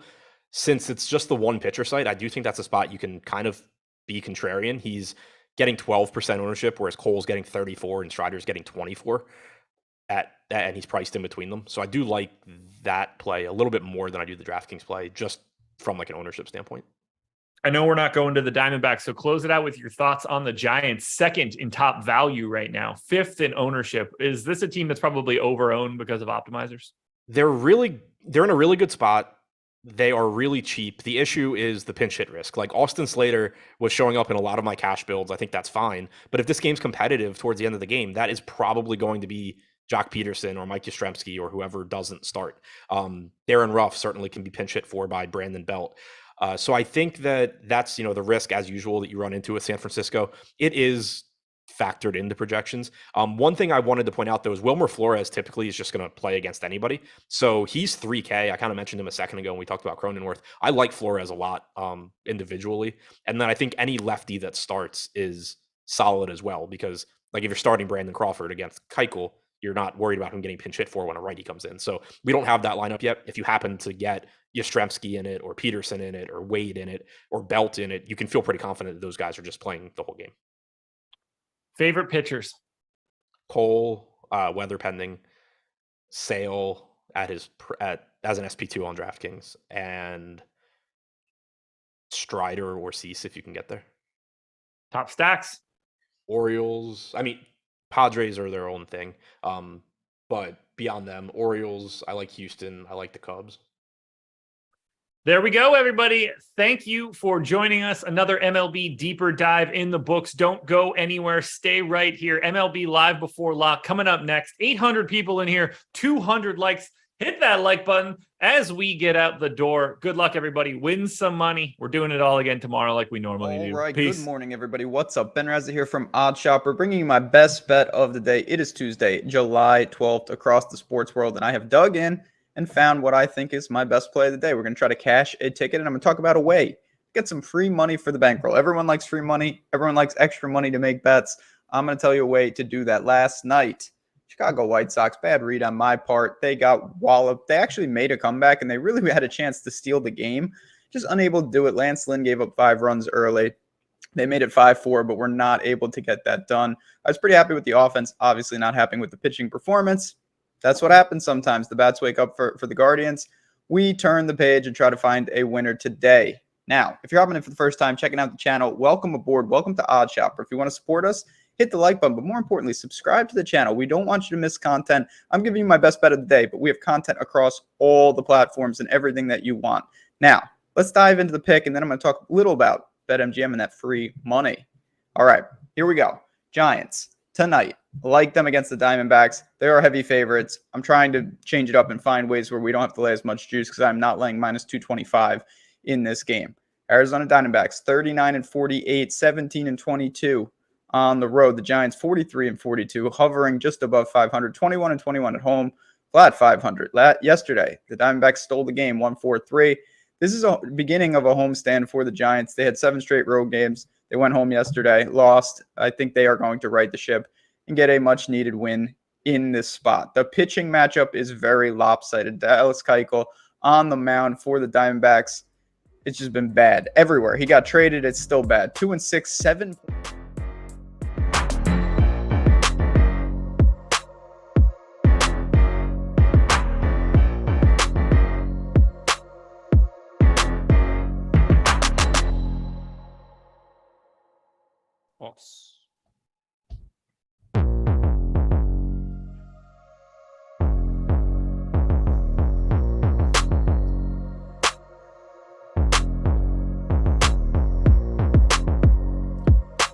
Good afternoon, good evening to all you guys with regular times out there on the East Coast. I'm Eric Lindquist.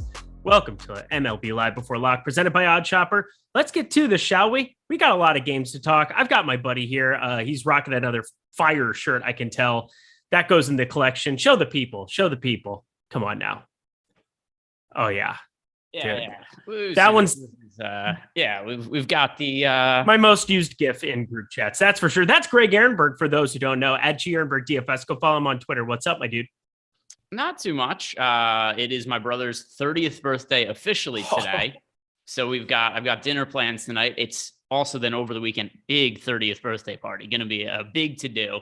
So a lot going on in my life. We've got, like I said, the dinner today. I'm obviously properly dressed for it, which I'm going to be going to as soon as we finish this show. I'll be showing up in my Homer Simpson shirts, my brother's birthday dinner. So it's good. Looking forward to everything. That's great, my guy. That's great. 30th birthday. I think I was up in Monterey for mine. I think I was playing golf, Pebble Beach-ish. I think that's definitely where I was for my 30th birthday. Best friend lives up there in that area.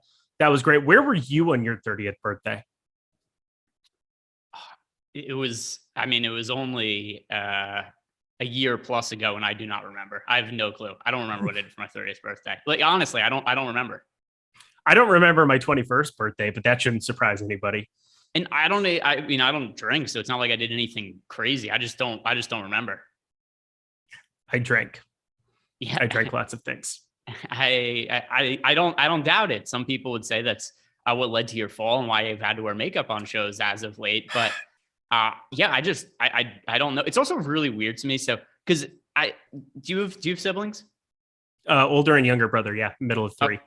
Okay. So, because I'm the oldest of 4. I have 2 younger brothers, a younger sister. And I still think of all of us as kids when we're together. And it's just very bizarre to me that my brother's married now. We're celebrating his 30th birthday. Like, it's all very weird. We're going to die soon. It's an existential crisis for me. Hey, what? We're getting older. It's no good. I don't like it. No, I get it. But I think getting older is kind of beautiful now at this point. I used to be very terrified of it, but the nice thing is that you quit caring about what everybody thinks about you all the time, which is, I think, all I did in my 20s. Yeah, and for sure, Eric does not care at all what people think of him in YouTube chat. Hit the like button, please. Hit Eric the subscribe button, everybody. Totally. Hit the notification bell. Say to him. He doesn't care. It doesn't bother him. Whatever. How do you feel about this slate? It's an interesting one. So, I mean, no surprise. We've got a whole bunch of ownership going to the San Diego Padres again, but I mean, I think there's so many good pivot spots where there's a lot of good offenses going up against shitty pitchers. And because the ownership is so concentrated on the Padres, there's a million spots I like better than them. And then something else to consider also, the weather concerns. We've got, I don't know what you're doing with the weather, but I have the Seattle-Washington game and the Cincinnati-New York game both out of my player pool right now.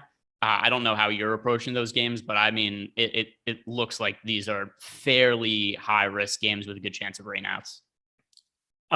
If the games start, I'm going to play them. But I did my prize picks video earlier today on the Odd Shopper channel. Garrett Cole, 42.5 fantasy score. If that game starts on time, there's a very good chance that there's going to be an in-game delay at some point. You're going to put Garrett Cole back out there after an hour plus delay? I think not. So it's already a pretty high projection using FanDuel scoring. We've got him projected just south of 40. So, I mean, it's like 2.5 fantasy score, but that's not really the thing. Not only do you need Cole to pitch well, you need that game to play clean. Those are two things that need to go right for you. My friend Ben Raza always says that those are the times when you want to be invested on the other side. So, yes, I'm going to be shorting that one over on prize picks today. Let's get to Odd Shopper, though, a little bit later here. Let's just start breaking down some pitchers, shall we? Yeah, let's break them down. And then first, so I know that you kind of talked right there about what you're about your kind of thoughts about the Yankees. Obviously, it's most important for Garrett Cole. He's projected for a whole bunch of ownership. Let me refresh this to see if it's changed, actually, because he's currently projected for, he was projected for 56% ownership. Is that it's come down a little bit since we started 53%. That's still a lot of ownership. And, even just the chance that this game gets delayed in the middle, I think at the very least, it's worth coming in underweight to the field on Cole. I wouldn't say I'm looking elsewhere in general, but I think it's very difficult considering all the risks to play north of 53% of Cole. You're muted. I'm not going to play 53% of Cole. There's just no way in God's green earth that I'm going to get even remotely close to those kind of things. Pitching is really fascinating today. I think it's pretty clear cut where I think you and I are going to go. And that's this next tier. We've got Dylan Cease. We've got Spencer Strider, our boy Spencer Strider. I guess you want to put Luis Garcia into the conversation. Anybody facing the Angels lately, they are going to have high strikeout upside, and that's not going to shock anybody. But I mean, Spencer Strider is my highest owned pitcher. I don't know why he wouldn't be. Who is your highest owned pitcher? Yeah, so relative to ownership, it is going to be Dylan Cease for me. And okay. This is something that could change based on whatever happens with Cole's ownership and in the next, hour or so. But as it stands right now, Dylan Cease is only projected for 17% ownership. And I just think that's much too low considering I don't like the risk factor on Garrett Cole. This is also the second half of a doubleheader for the Chicago White Sox, which, always leads to some kind of weird circumstances. Also, they might not want to burn out their bullpen, so they might give Dylan Cease a longer leash. And then also just you look at the top pitchers on this, like the real top pitchers, the guys we really give a shit about, not the guys that we're just taking a flyer on. And Chris Sale, Logan Webb, Spencer Strider, Dylan Cease, Garrett Cole. Those are all the guys that I grouped together as the true top tier pitchers that warrant the most consideration. And Cease is picking up a fraction of the ownership of all of those guys. And I just don't think that should be the case. If you currently look at our projections, we have him with the second best odds of being a top scoring pitcher on the slate. The only guy ahead of him is Garrett Cole. So we're taking Cole out of the mix. I don't think it's unreasonable to say that Cease warrants a slightly higher projection than Strider, and he has half the ownership. Yeah, I get that. I like Dylan Cease a lot today. I said these are the two guys that I'm going to be rostering in bulk. They've got tons of strikeout upside. And, you talk about Cease going up against Cleveland. Cleveland, number one in all of baseball with strikeout avoidance. But amongst that, there's almost like some freebies, I would say, for a guy like Dylan Cease going up there. You get the Franmil Reyes, wanted to make sure he was in that lineup, 40.5% K percentage. You get Alex Cowell. I don't know what to think about that human. Luke Miley, Ernie Clement at the bottom of it, very unimposing hitters. So yeah, the 1 through 4, consistently good for Cleveland, consistently in terms of avoiding strikeouts, that is. And then Jose Ramirez just flat out good. Other guys more so just strikeout avoidance, but there are some strikeouts on the back half of it. And plus his strikeout stuff, I think, can just kind of supersede any kind of a matchup. I always go back to it as an example, but like Ohtani against Houston, you mow down 12 or 14, you have your best stuff. It doesn't matter who you're facing. You're going to have an opportunity to go nuts. The ceiling is absolutely there for Dylan Cease as well. So he's going to be my second most rostered pitcher. These are two guys I'm just landing on a ton. You and I are both shorting Cole. I'm going to be paying close attention to that weather because I don't think he'll be like off my board by any means, but I haven't removed those games yet. I just want to get a little bit more confirmation as we get closer. But moving down the board, there is Logan Webb, there's Luis Garcia, there's Mike Clevenger in the same range. And Clevenger and Coors, I understand 0 people going that way. Do you have any Garcia or Webb? Because at the moment, I have 0% of either of them. So Logan Webb, I think this is a really good spot for him. At the very least, the floor is really high for him. He's at home. He's in San Francisco. It's a favorable pitcher's park. He's a decent matchup against the Arizona Diamondbacks. That and he's pitched really well this year. So Logan Webb's numbers overall, we also have to take in consideration that he got off to a bit of a slow start, and he's been much better since then. But a 2.98 ERA, a 3.1 FIP for him, the strikeout rate of 20.7, it is lower than what it was last year, but also, if you look at his strikeout rate in recent months compared to the start of the season, last month, so June, he had a 25.8% K rate. May, it was 24.2%. What really drags down his strikeout rate was just he had a bad opening to the season. So March and April, 15.9%. If we discredit that and we say that, hey, there was no spring training this year, maybe it took him a little bit of time to really build up his arm strength and get stretched out, his numbers are really good this year. And you're looking at a guy who's generally been with an expected ERA and a FIP below 3 and a strikeout rate around 25%. So I do think this is a really good spot for Logan Webb. Okay. Well, I find it hard just in terms of strikeout to get away from Strider, Cease. I get the Webb play. I think maybe FanDuel more prone. I'm not playing over there today, but over on DK, yeah, he's definitely going to be a safer option. I'm looking for maybe a little bit more. And then I'm going to have a lot of lineups where if I'm not playing this Coors Field spot, which is kind of my anticipation as I finish up lineups on my end, I think I'm pretty much only going to be going to like one of the expensive guys, and I'm going to have to dip down lower to this next tier of pitchers, and it gets gross. It gets really, really hairy in this spot. And Josiah Gray, you're probably running into some weather concerns. Jose Barrios, the guys were talking about him a little bit on the previous show when I was listening for a second, and I don't understand that. We absolutely hate that guy. I will be rostering Phillies on the other side, spoiler alert. But then everybody's rostering Chris Sale. We just saw an 85 pitch count kind of announced softly, was thrown out into the abyss there. So 85 pitch count. I still think he's serviceable at 8,400. But do you want to play 30.5% of him? I don't know if I do. How about you, Greg? So 30.5% for Chris Sale, just asking over under the number. Yeah, over under it.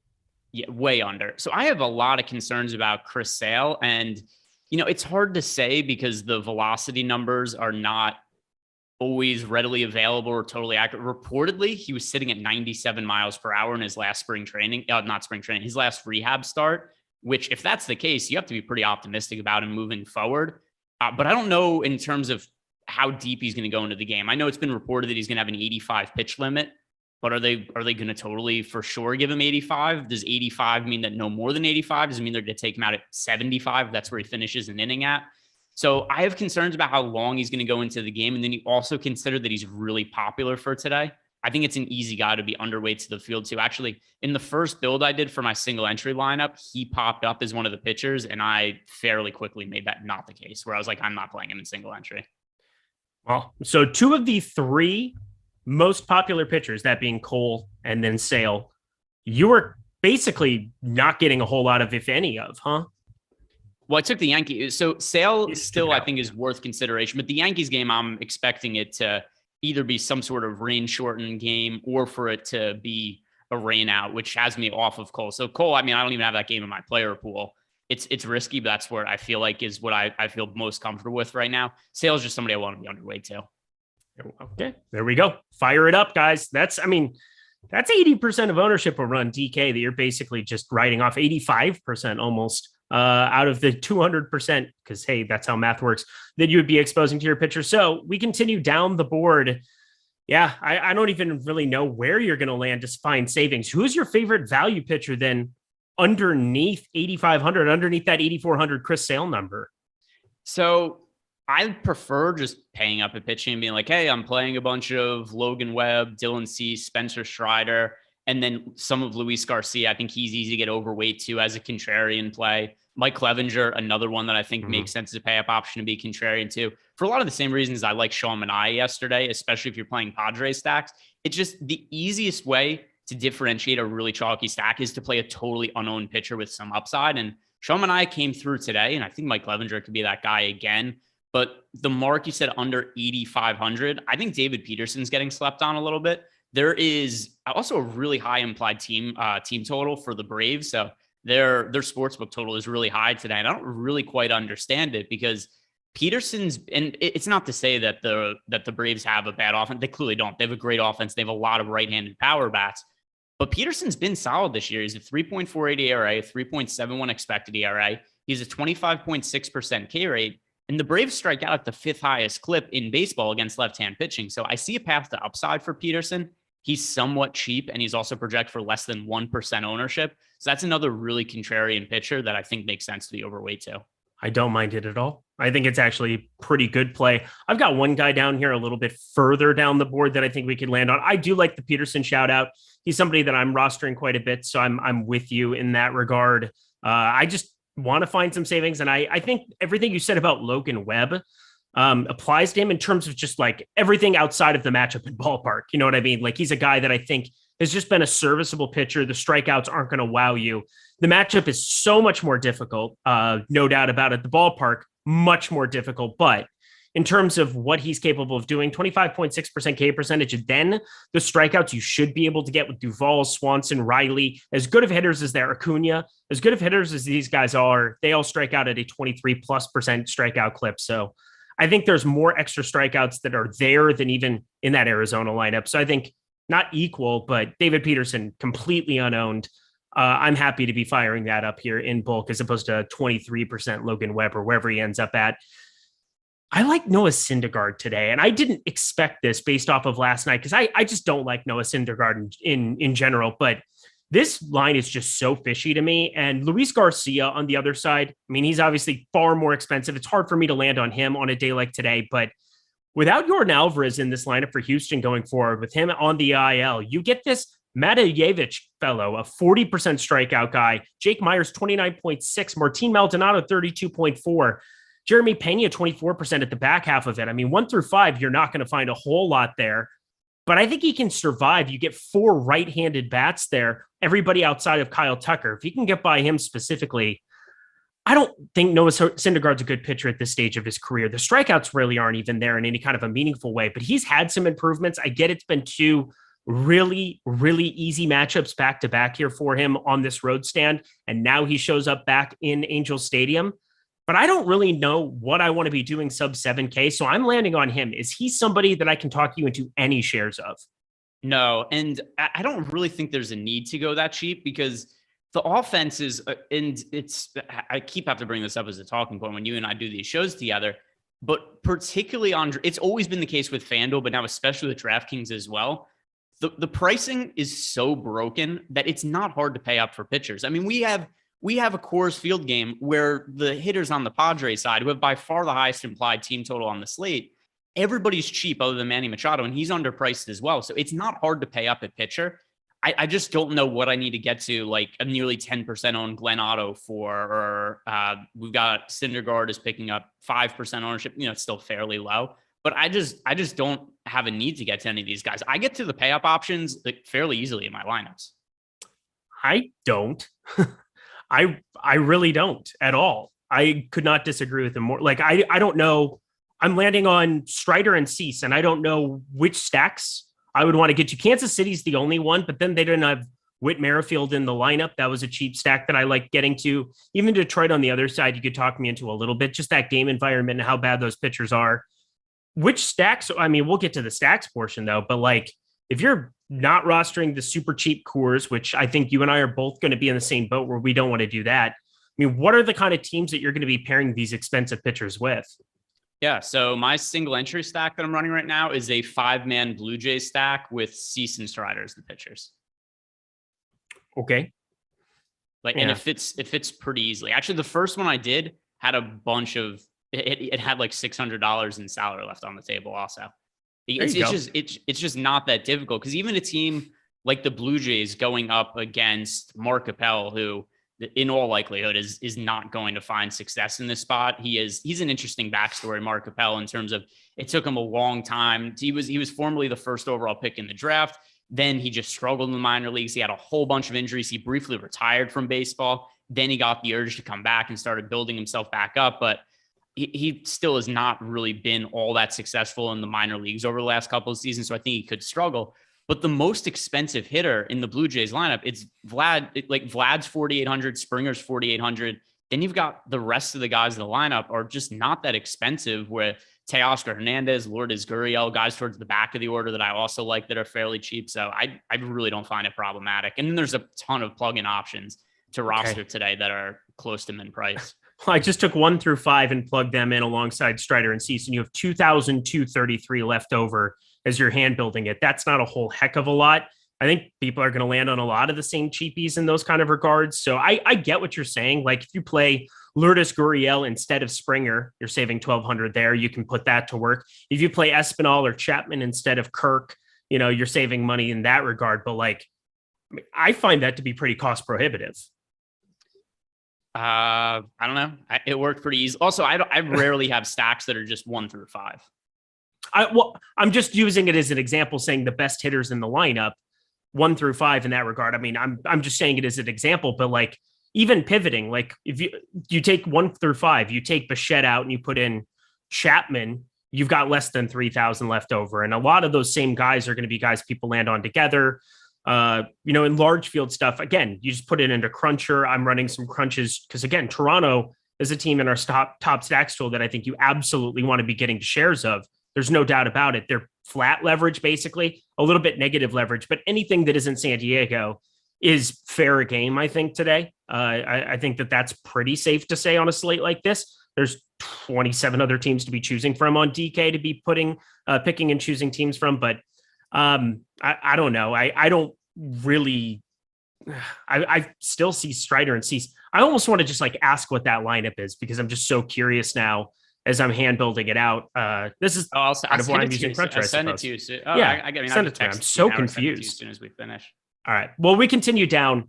Let's say that you're like me and you're a sicko and you're trying to make a case for a guy like Noah Syndergaard or Jordan Lyles. God forbid, I'm not going to be doing that. But is there somebody at the very cheap end that in 150, if you're not playing the single entry team, is there something way on the cheap end that you might be able to talk yourself into shares of? No, it's so hard because all the guys are terrible. Here are the options below 6K today. It's Chris Bubich, who sucks. Glenn Otto sucks. And here's how bad the options are. Glenn Otto is picking up ownership today. Glenn Otto is nearly 10% owned on DraftKings. Then the other options, James Caprillion, terrible, sucks. Dallas Keuchel, terrible, he sucks. So there's none of these guys that I think you can get to and reasonably think that these are actual viable options other than, hey, it's maybe Glenn Otto is in a really easy matchup against the A's. Maybe they just hit the ball at guys. He registers a couple of strikeouts and you get 6 innings, 4 strikeouts, 2 earned runs or something like that. And he allows you to pay up for more bats. But I would rather just pay up for pitching. I don't think this is a necessary pricing range. Yeah, I like Oakland again today. I said I liked him yesterday. My favorite bet, I think, on the entire board yesterday. And Lindy's Leans, Likes, and Locks over on the Odd Shopper channel, throwing out some sports betting info for the people on a daily basis. I love the over of that game yesterday. I love the over of that game again today.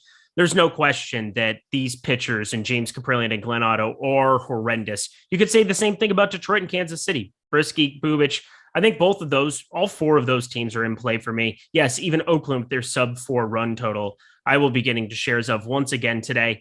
I know it was on the back half of the game yesterday when they started really lighting it up, but hey, runs count the same no matter what you try to do. I'm with you. I think Glenn Otto is just really, really thin. I have 4% of him as it stands right now. I'm realizing I have too much Josiah Gray. I got to get rid of some of this because I think Washington looks far more likely to PPD early than what the Yankees do. I'm just pulling up the weather here again. Are you looking at anything on your end? Because Washington looks awful. I didn't have the Yankees Reds game or the Nationals Mariners game in my player pool when we started the show. It's still the case. One thing I will add to that, and it's going to back up what you're saying. I'm far more confident the Washington Seattle game is a rainout than the Yankees Reds game. But for me, there's just enough risk involved with the Yankees, and Cole is high enough owned that I'm okay going elsewhere. I'm not saying to people that I'm confident that the Yankees Reds game gets delayed. It's just Cole is really popular, and I'm cool going elsewhere. So Tex, Eric keeps muting his mic. Why? It's like Brian Windhorst. Now, why is that? Something doesn't add up. Everything in Utah. What's happening in Utah? That's what the whole league's wondering. What is happening at Eric's house? What's happening in the background? What's happening? He has a bruise on his face, and he's in a bad mood. Why is that? He's not wearing makeup today. But No why? makeup? Yeah. Why? Well, he could just be having a bad day. No. Is there something going on? I don't know. Why? Are you wearing pants? I don't know. Who's to say? Who's to say? Hit the like button, everybody. We're going to talk for 1 second about all the great tools and content here at Stokastic, because we have a ton of it, not just in the MLB streets, but we have the Open Championship going on now on the tee. Paul Johansson over there, the British Open guy, the announcer who retired. I missed that guy because he was the best, but they've got a new guy. He's decent enough. Cool accents, wacky pants that'll be hanging out there on the likes of John Daly, Shane Lowry, and fam. But check out all of the great content we have in the DFS streets to check out on the daily. Today, we've got a couple of freebies coming your way. We have the MLB top stacks, which is up on the page. As you can see, look at this. Stack score gives you a great overview of what a stack looks like. And oh my God, San Diego, just even looking at it there makes me a little bit nauseous. But that is the kind of great content you can get here at Stokastic. And you do it signing up using promo code MLB Live, all caps, one word, so you can get 50% off your first week. Do not sign up for the Platinum Pass right now without taking advantage of this promo code MLB Live, because 50% off your first week, put that into DFS entries. Put it into, I don't know, a Postmates order of Taco Bell at 4 a.m. On the weekend. Do whatever you would like to do, but save money while you're doing it. We want to make you money. We want to save you guys some money here with 50% off that first week of Stokastic Plus. So stop guessing, start winning, and join us here in the Stokastic streets. Ooh, I kind of like that. The Stokastic streets. That's a new one. There you go. It's the magic of improv. It's clearly Stokastic streets. That's the new thing. Yeah. Taco Bell. Yeah, I don't know. People like Taco Bell. Are you a heathen, Larry C? Come on. Don't do that to me. Taco Bell is fire. What's your Taco Bell order, Greg? The last time I ate Taco Bell was like 18 years ago. What can I say? I don't like diarrhea. It's whatever. It's different preferences. You can't be part of Dude Bro Chill this weekend. Sorry. No Dude Bro Chill Club with Jordan Klein behind the virtual glass there. Jordan Klein giving me the Gordita. You're a Gordita Crunch guy, aren't you? I can't remember. What do you get? Oh, you're my boy, Blue. Cooler Ranch too, right? Everybody Man I after work my with heart. eats like a raccoon. I noticed this the other day when we were in between shows, and I think it was Josh and Adam, or maybe Lofty was involved. They were talking about some food they were going to get. I don't know. I eat like a human. I eat normal food. I don't know. I think Taco Bell's pretty delicious. Do you have something against Mexican culture? You're not gonna partake in a taco No. or two? It's the opposite. I have so much respect for it that I like good tacos. I like Okay, good that's burritos. true. I like good food. Yeah, Taco Bell's fire, especially if you use fire sauce with it. Yeah, I'm sure it feels like fire when it's coming out the other end. It's not great, but it could be worse. It could be like the San Diego Padres on this slate. Just, oh my God, hurt me in a bad place. That just like that Taco Bell. I am so low on this team today. And yesterday I was all about, I thought that they were pretty unavoidable on like a 7-game slate, on an 8-game slate, depending on where you played yesterday. Today, amongst everybody here, they've got to beat other teams on the board that have a ton of likelihood. You get other offenses in good spots, and you're not going to lose to 6 runs from the Padres more than likely. Now, if you get something where it's Cronenworth and Machado doing all the damage again, you could absolutely lose. But even yesterday, you're the one who pointed it out in the group chat. Not like Machado was a must-have by any means. How are you handling the Padres on today's slate? Yeah, so in terms of stacks, no stacks. I'm cool with using them as one-offs. And I mean, there's a lot of, when we're talking about salary saving options before, if you're using a lower owned stack, which is literally everything that isn't the Padres, there is not, how many teams are projected for north of 5% ownership today other than the Padres? We have the Rockies, the Twins, and that's it. Those are the only teams other than the Padres projected for more than 5% ownership. If you're playing any other stack, chances are it's fairly contrarian, especially in single entry. So I'm cool with these guys as one-offs, but as a stack itself, nearly 30% ownership share on a 14-game slate with 13% top stack odds. I mean, they're just way too popular for me. So in terms of one-offs, there's a whole bunch of guys that make sense in this lineup. I have no issues with that at all. But individually, I'm not making 5-man stacks. I'm underweight to all of these players as individual hitters. Let's round out the Coors Field loop. Any interest on the other side of this one going up against Mike Clevenger? Because it is Coors Field after all. No, I'd rather roster Mike Clevenger than the Rockies bats. And I felt the same way yesterday. I would rather have rostered Sean Manaea than the Rockies bats. And for today, Clevenger is somebody who I think makes sense as a contrarian play. And then also to get back to a point I was making before, if you guys weren't watching at the time, if you want to make a full 5-man Padres stack, I understand they have by far the highest implied team total on the slate. It's a great spot for them. And the pricing's broken. It's not correct. And if you want to make 5-man stacks of them, I mean, you could do it and just be contrarian a pitcher. And one of the guys that really makes sense, same thing I said yesterday. If you're making a 5-man Padres stack and want to get different at pitcher, Sean Manaea made sense yesterday. Today, I think Clevenger makes sense in Padres stacks as well. You get a little bit of a correlation in terms of the win bonus. If the Padres go off and score a bunch of runs, you get a better chance of getting those 4 points for Mike Clevenger, or over on FanDuel getting the 6-point win bonus. So I do like him as a contrarian pitching option, but the Rockies, not for me. There's a whole bunch of offenses that are in better spots against worse pitchers and that just have better hitters. Well, this would be the portion of the program where I say, hey, who are those hitters you're rostering? But you kind of told us your single entry stack of the day. For those just joining in, Toronto is the one he's going to. Makes sense. Over a 5.5 implied run total. You do get some cheaper bats with Teoscar Hernandez, Lourdes Gurriel, Espinal, even in the back half of this lineup, and Chapman, tons of power for 3,700 at third base. Makes a lot of sense going up against Philadelphia. But for anybody who wasn't listening before, revisit that for me.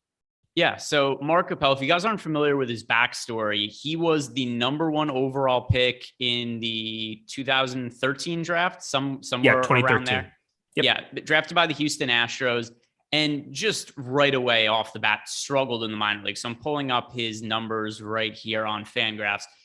So his first full season in A-ball, he had a 9.74 ERA and a 5.32 FIP. And then just in subsequent years, it was constant elbow injuries, shoulder injuries, wasn't able to stay healthy. It got to a point where he was so frustrated, he just quit playing baseball altogether, retired from the sport, decided to do other things. He did not pitch from 2017 until 2021.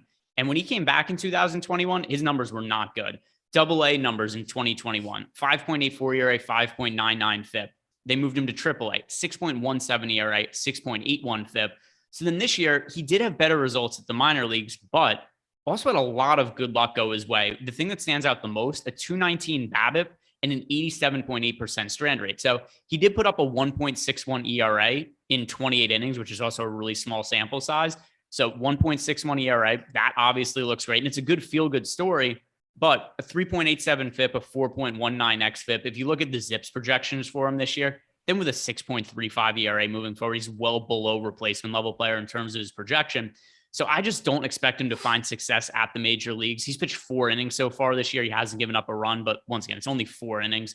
So I think he should get hit pretty hard here by the Blue Jays. There's been a number of spots where I've liked the Blue Jays as a contrarian team against shitty pitchers lately, and they've done nothing but fail in these spots. But this one, I think this is the one. I love that. Whoa, oh, that was weird. That was loud on my end. Did you hear that? No. By the way, we just got really 2 updates right here. Mariners Nationals starting in a rain delay. Reds Yankees starting in a rain delay. Oh, Jesus. Well, we have half an hour. Now our watch begins, fam. Now our watch begins, because I do think this bodes well for Garrett Cole, because I think the Yankees game gets started again. Washington, we've seen it for years. They are the absolute stone cold worst when it comes to announcing stuff, when it comes to putting things together. Maybe they don't give as much of a shit because they're terrible now without Scherzer, without Anthony Rendon at the height of his powers. And when they had good baseball teams is what I'm getting at. Maybe they just don't care, but like for the most part, they're definitely the wonkiest team in baseball to try to predict what's going to happen here. I think I'm with you. I'm going to start peeling away all of Washington, but I do think that this is a good thing for Garrett Cole. I'm adding Garrett Cole back. I mean, maybe there's also, last I looked, I had like a tornado warning on my phone. Oh, good. Those are fun. So I don't know. Like, I mean, here's where it is good for him is that if the Yankees are just going to wait this out until the rain passes, it's much better than if they were to just it starts raining. They go into rain delay. He gets 1 or 2 innings in, and then he's, pulled out of the game. But I think there's a lot of risk involved. I'm playing a ton of the Yankees. He's certainly not unplayable, but I'm not totally confident that we see him get through a normal start. I think it looks good now. I'm playing a ton of Yankees. I'm playing tons of it. Let's see what the ownership looks like also. Yeah. Well, exactly. I mean, that's a major part of it. I mean, for me, there's definitely risk in Garrett Cole, but there's also definitely risk when you're talking about a guy with the top 2 percentage in our tools, 28.7%. And the next guy, that being Dylan Cease, is at 19.6. We're talking a 10% difference between him. I think the ownership comes down a little bit because there is weather concerns for people. I think, all the usual places people look for weather and do all of the things that they do in DFS. I think it's been apprehensive all day long here. If I rostered a 40% Garrett Cole, I'd be okay with it. If I rostered like a 55% Garrett Cole here in this spot, I think I'd probably be a little less okay with it, but I'd still want to have some shares of because it doesn't look that bad as I'm looking at the radar. And I'm not a meteorologist. I just am a golfer. Yeah. But it's really funny because as you said that, it started raining outside my house. That's so great. The exact time. But yeah, I do think that Cole, I'm not confident that Cole doesn't just end up going and pitching a full game. I just prefer other guys for less ownership as is. And then I also think that there has to be some rain risk that gets incorporated in here. Like there's other pitchers. I'd rather play Dylan Cease for less than half of the ownership of Garrett Cole than just Cole outright. I get that. That's fair. I'm not going to besmirch any of that. I'm just looking at, oh man, my lineups are just changing constantly here now. Cause I was running it for a second just to see what it looked like without the Yankees and everything in it. And now at our current ownership, as I'm refreshing the top stacks tool, which again is free today, check that out. It is my favorite tool we have at Osmo in any sport. Would you agree with that? The top stacks tool? Top stacks tool in baseball. I think it's the best tool we have. Yeah, I mean some of the leverage tools I like for NBA as well. I like the Top Golfers tool for PGA because I know nothing about PGA, and that helps me with that. But yeah, I mean, I'd say the one I look at the most is probably the Top Stacks tool for baseball. I agree. It's phenomenal and it's free, so I don't know why you wouldn't go look at it. I just see the Yankees with positive leverage against Graham Ashcraft, who has had a decent ground ball rate. That was something I brought up yesterday on the video. Well, I guess for today's video for Odd Chopper, talking through Graham Ashcraft and what we could maybe expect from him going forward. Throws the ball really hard, but you know what else happens when a guy throws the ball hard and he's getting a hit is it ends up going a long ways eventually. So high 90s cutter and somehow has kind of avoided a ton of this hard contact.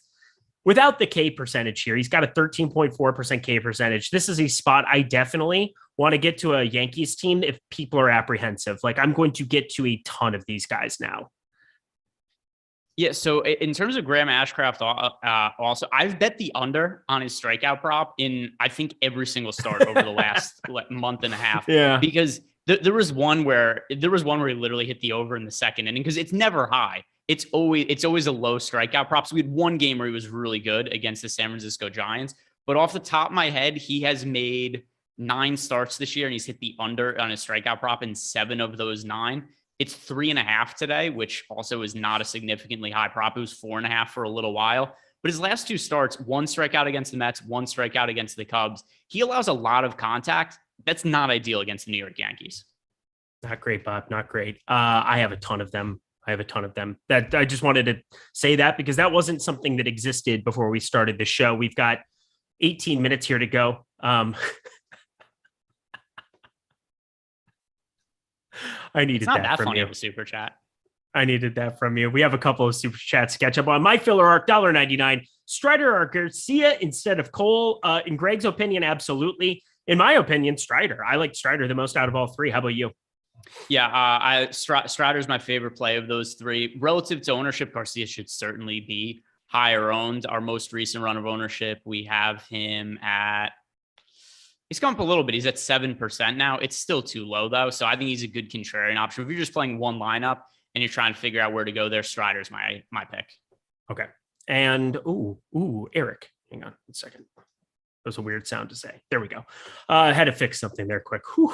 All right. Made sure I got my Minnesota Twins in there. That would have been bad. I had 0% of my boy, Alex Kirilloff. And God knows I have double-digit % of Alex Kirilloff every slate. It's been fun. You know why? Because double dongs happen. And he's already got one in the 10 days that I've been playing him here. But we've got Oliver Closeoff, $1.99.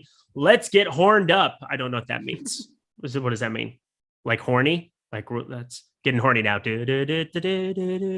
What is that? You and me, baby, ain't nothing but mammals. Yeah, more or less. Okay, cool. Never mind. I watched. Have you seen Bohemian Rhapsody? Sure have.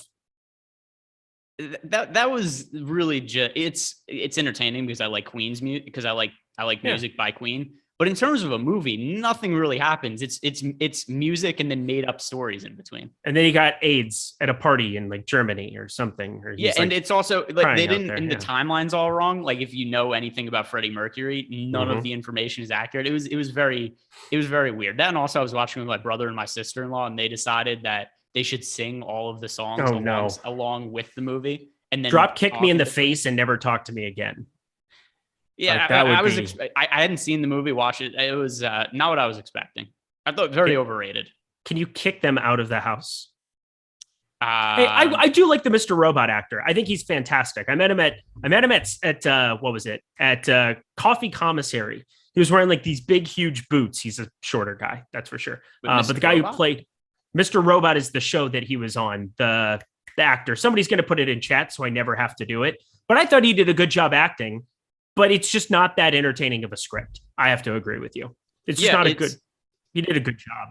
If you're watching the movie and enjoy it at all, it's just because like, oh, cool, Queen music. But the last 20 minutes of the movie is just they're playing their set from the concert, and it's like, oh, this is the end. Nothing else happened. They just play the entire music. I will say the coolest thing I know about Queen, and you'll appreciate this. And we have 15 minutes. And by the way, the top stacks. It's free. Look at it. I'm going to play a lot of positively leveraged teams. Here you go. Let me count the ways. Not Seattle, because I don't really trust the weather there yet.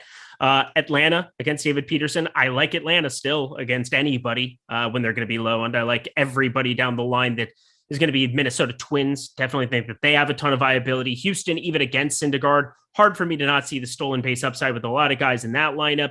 We've got Milwaukee against Josh Winder, number 3 prospect in the Twins organization. I don't know why, because he's not very good. You got Dallas Keuchel. I think you and I both think that he's closer to Keegling than Keucheling at this stage in his Jordan Klein like that one. Yeah, so I just wish that the dumb Giants didn't pinch hit constantly. Keegling instead of Keucheling. We're gonna call it that from now on. All right. He's closer to Keegling, so that's for sure. I don't know why my brain went there. I have a weird brain, everybody. I think that's just what it is. Wilmer Flores is good at baseball and he hits balls far. Anything. Oh, my Freddie Mercury story. Here you go. So I was officiating my best friend's wedding in Italy in September last year. And we took a boat trip. And there's this one tiny little island just off the edge of Positano where we were at. And it was the estate that Freddie Mercury would go to with his lover. And you can do a tour of the entire spot.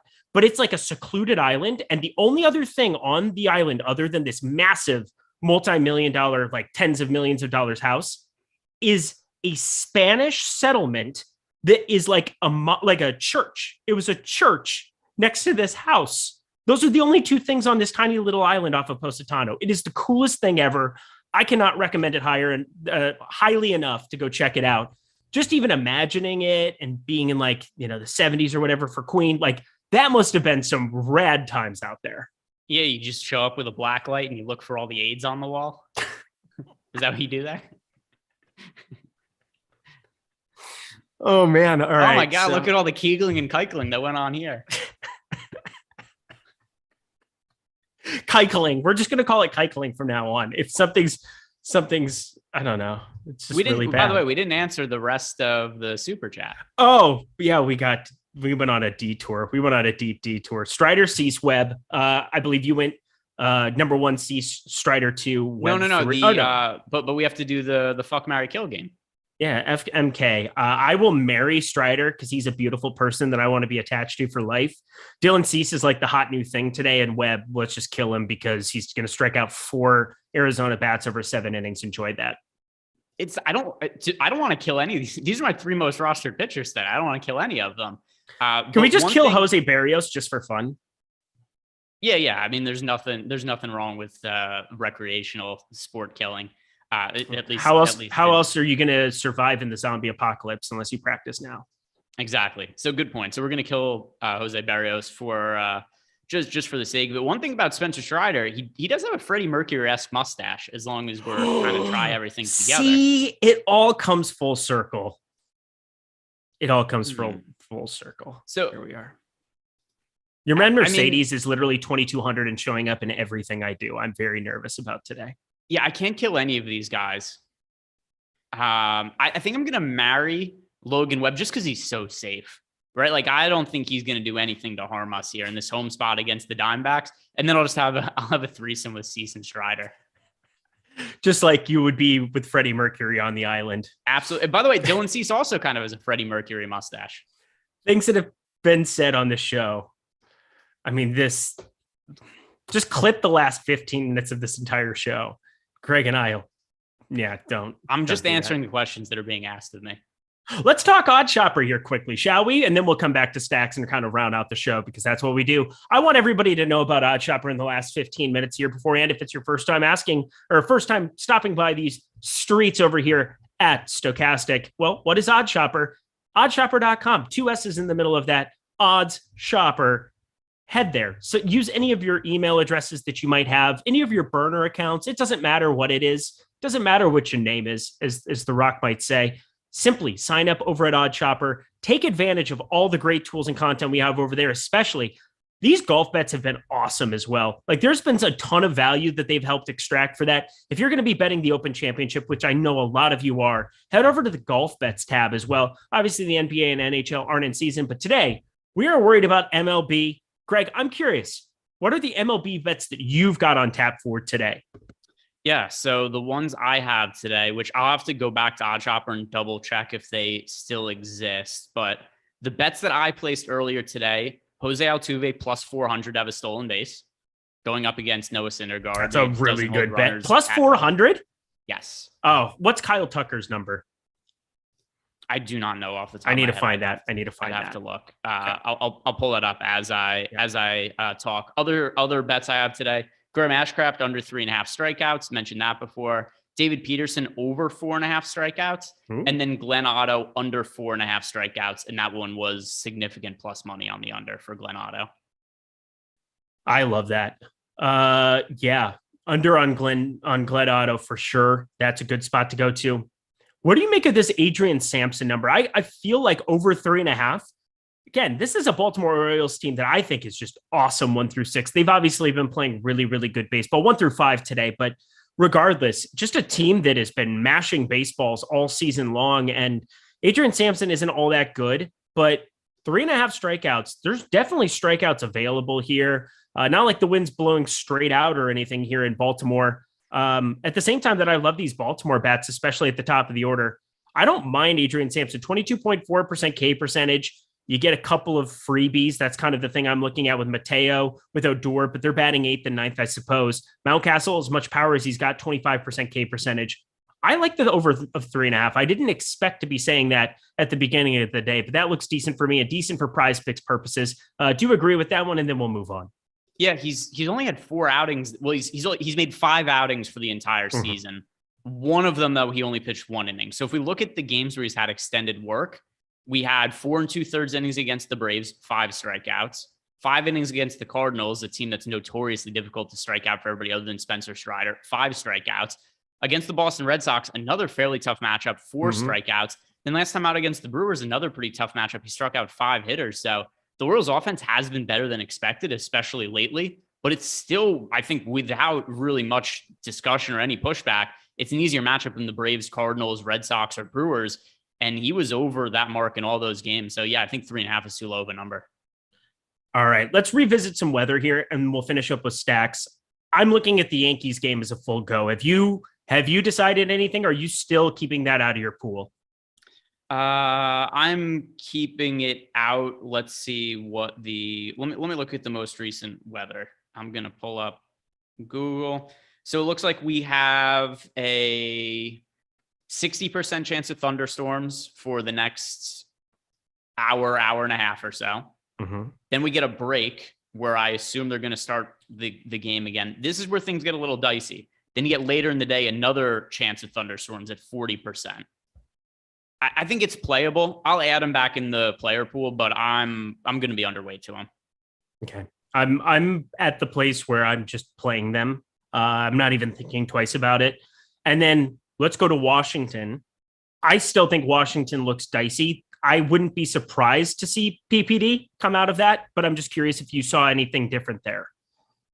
For the Washington game? Yes. Yeah, I think that game is fairly likely to get rained out. I do too. All right. I'm finishing this up. Beautiful. I have a set of lineups in. That's good enough for me. Let's kind of revisit the stacks here one more time for the people. I think outside of San Diego, you like Toronto a lot. I think Baltimore at the top of that order, but there's some negative leverage coming in on them, but everything is pretty negligible. Minnesota, the second most popular team now next to San Diego. I just refreshed. That is terrifying for me because I wanted to play all of those guys and it doesn't look like I'll be able to play my own team today in the way that I wanted to. I'll still have shares, but any other stacks we haven't talked about that you need the people to know you're on? The Dodgers make a whole bunch of sense going up against Matthew Liberatore. So bringing up his numbers for the year, he's a well-regarded prospect, but a lot of times with these young pitchers, it takes some time for them to really find success at the big leagues. Also, his minor league numbers are pretty underwhelming. So I guess it really shouldn't be that much of a surprise that he hasn't been good at the big leagues to this point. But a 4.74 ERA and a 5.49 expected ERA in 6 starts. And then going back to his minor league numbers this year in AAA, a 4.03 ERA, 3.92 FIP. Once again, underwhelming for minor league numbers. And then the year before that in AAA, a 4.04 ERA and a 4.26 FIP. So Liberatore, obviously this is a really tough matchup for him against the Dodgers. And just with his lack of success, the Dodgers are another team that I think makes sense to be overweight to the field too. And as of now, if you look at our top stacks tool, the most recent run of ownership, I mean, it's so much negative leverage on the San Diego Padres that everybody else is either slightly positively leveraged or close to neutral. We've got positive leverage on the Blue Jays now, positive leverage on the Dodgers, positive leverage on the White Sox, positive leverage on the Yankees. The Mariners Washington game, the ownership's come down a lot, so the leverage looks really positive. I don't think it plays, but really across the board, it's kind of like slight positive leverage on everything that is in San Diego. Yep, as it should be, as it damn well should be. Okay, I got everything fixed on my end. Cool, 10 minutes to go. I got all my Yankees back in. I got everything the way I want it to look. They are my highest owned stack now today. That's cool. That escalated quickly. Yeah, I'm looking through the... one other team also, the Houston Astros. I know you said you had a little bit of interest in Syndergaard earlier. One thing that I think makes sense stacking against, and there's very rare occasions that I'll really consider this. There's so much stolen base upside for anybody that goes up against Syndergaard. That, I mean, up and down the Astros lineup, I think that's kind of sensible. And I wanted to bring up, because you asked about it earlier, the stolen base prop for Kyle Tucker. Yep, I must know. All right, Kyle Tucker's stolen base prop is Kyle Tucker. So we're back on the Yankees. I've always been on the Yankees. You should play the Yankees. 300. Only plus 300 on him. Oh, okay. That's not as good as I was hoping. He's got 14 swipes on the year. He's very fast. He's my favorite. He's my favorite non-twin in baseball. I love this man. I love watching him play baseball. That's not true. Hunter Green's my favorite, but that's different. I think favorite non-pitcher. For me, it's your... whoa. It's not Michael Lorenzen for you? Seriously? Well, now that I've met him and we're Cody buddies. Bellinger, who invites you to games and has you get on the field? It's a true story. That's a thing that actually happened, people. Don't mind me. It's all right. You guys, slap in the face. When you guys all work up to be, the host of Live Before Lock, you get all the perks, and they introduce you to Cody Bellinger, and he's like, man, I'd love to invite you to a game. It's not how it happened at all. I just know a guy. And then you went to Freddie Mercury's island with him, and you had the best weekend ever. Mm-hmm. Everything has a price. A little bit of that. Yeah, everything has a price. Everything is fair and equal exchange. Also, this is driving me crazy. How the hell do you reset the time on your computer? Because my computer's just had the wrong time now and it keeps getting worse. It gets further and further ahead. So now my computer's 3 minutes ahead. It's a pain in the ass for lock. I don't know how to fix this because it's done automatically. Seems like a personal problem. Oh, no, it's a computer problem, but it's an issue for me. It's not for anybody else. Sounds like a you problem. Phillies lefties, forgot to throw them out there too. Derek Hall, hi, how are you? Kyle Schwarber is 6,200. That is very expensive, but you know what? Probably worth it in a spot like this, but I digress. Guys, how much time do we have left? Do we have any time left? We have 2 minutes left. Okay, cool. What do we want to do here? We got 2 minutes. I don't want to play Josh Winder. Why did he just show up in lineups? This is weird. Got it. All right, I'm fixed. I got absolutely everything, just like I was supposed to, right there in the nick of time. I got a lot of Garrett Cole, a lot more than I was expecting, 38%. So there you go. That is the final number I landed on Garrett Cole. Do you have any shares of him today, Greg? Yeah. I'm just well underweight to him. Good. Just making sure. Stott or Didi? I like Stott, just he's very cheap. Didi is expensive today as you're building out that stack. He's over 4K over on DK. I don't find that to be all that big of a necessity, but Stott has a little utility with that price. To recap, favorite 3 pitchers, favorite 3 stacks, go. All right. So favorite 3 pitchers, that is Dylan C, Spencer Strider, Logan Webb. Favorite 3 stacks are the Blue Jays, the Dodgers, and the White Sox. 2 minutes is all Eric needs. Sure is, Chad. Sure is, my friend. Greg confirmed third island boy. He's an island boy for sure. Do you know what I'm talking about? Yeah, I do. And one of the trends that really confuses me, I don't understand it at all. Actually, what I learned about it because Ariel Helwani used to retweet them all the time. Why? I don't know. It's not fun. I would not want to watch that. What I do want to watch, though, there's nothing else coming up later in the day. Tomorrow, don't forget, we're going to be starting up all this great MLB content again, as well as PGA Live Before Lock, which is going to be the closest thing to an actual Live Before Lock you can get. 10 p.m. lockout here on the West Coast, 1 a.m. for you guys out on the East Coast for the golf this week. Make sure you get those lineups in ahead of time. Don't forget. But that does it here for us over at the Stokastic channel here on YouTube. Hit that like button, please. Subscribe button, notification bell. All of that goes a very long way for us. Jordan Klein, thank you so much for all of your hard work today. But Greg, any final words for the people as we get out of here? Live long and prosper. Everybody enjoy my brother's 30th birthday party. Yes. You're all invited. I'm not going to give you the location, but in just overall spirit, you're all welcome. Never met him, but he's my favorite Aaron Berg. That's for sure. He's Greg. He's got a cool shirt on. I'm Eric. This is whatever. I don't have makeup on. That's a plus. We'll see you guys tomorrow.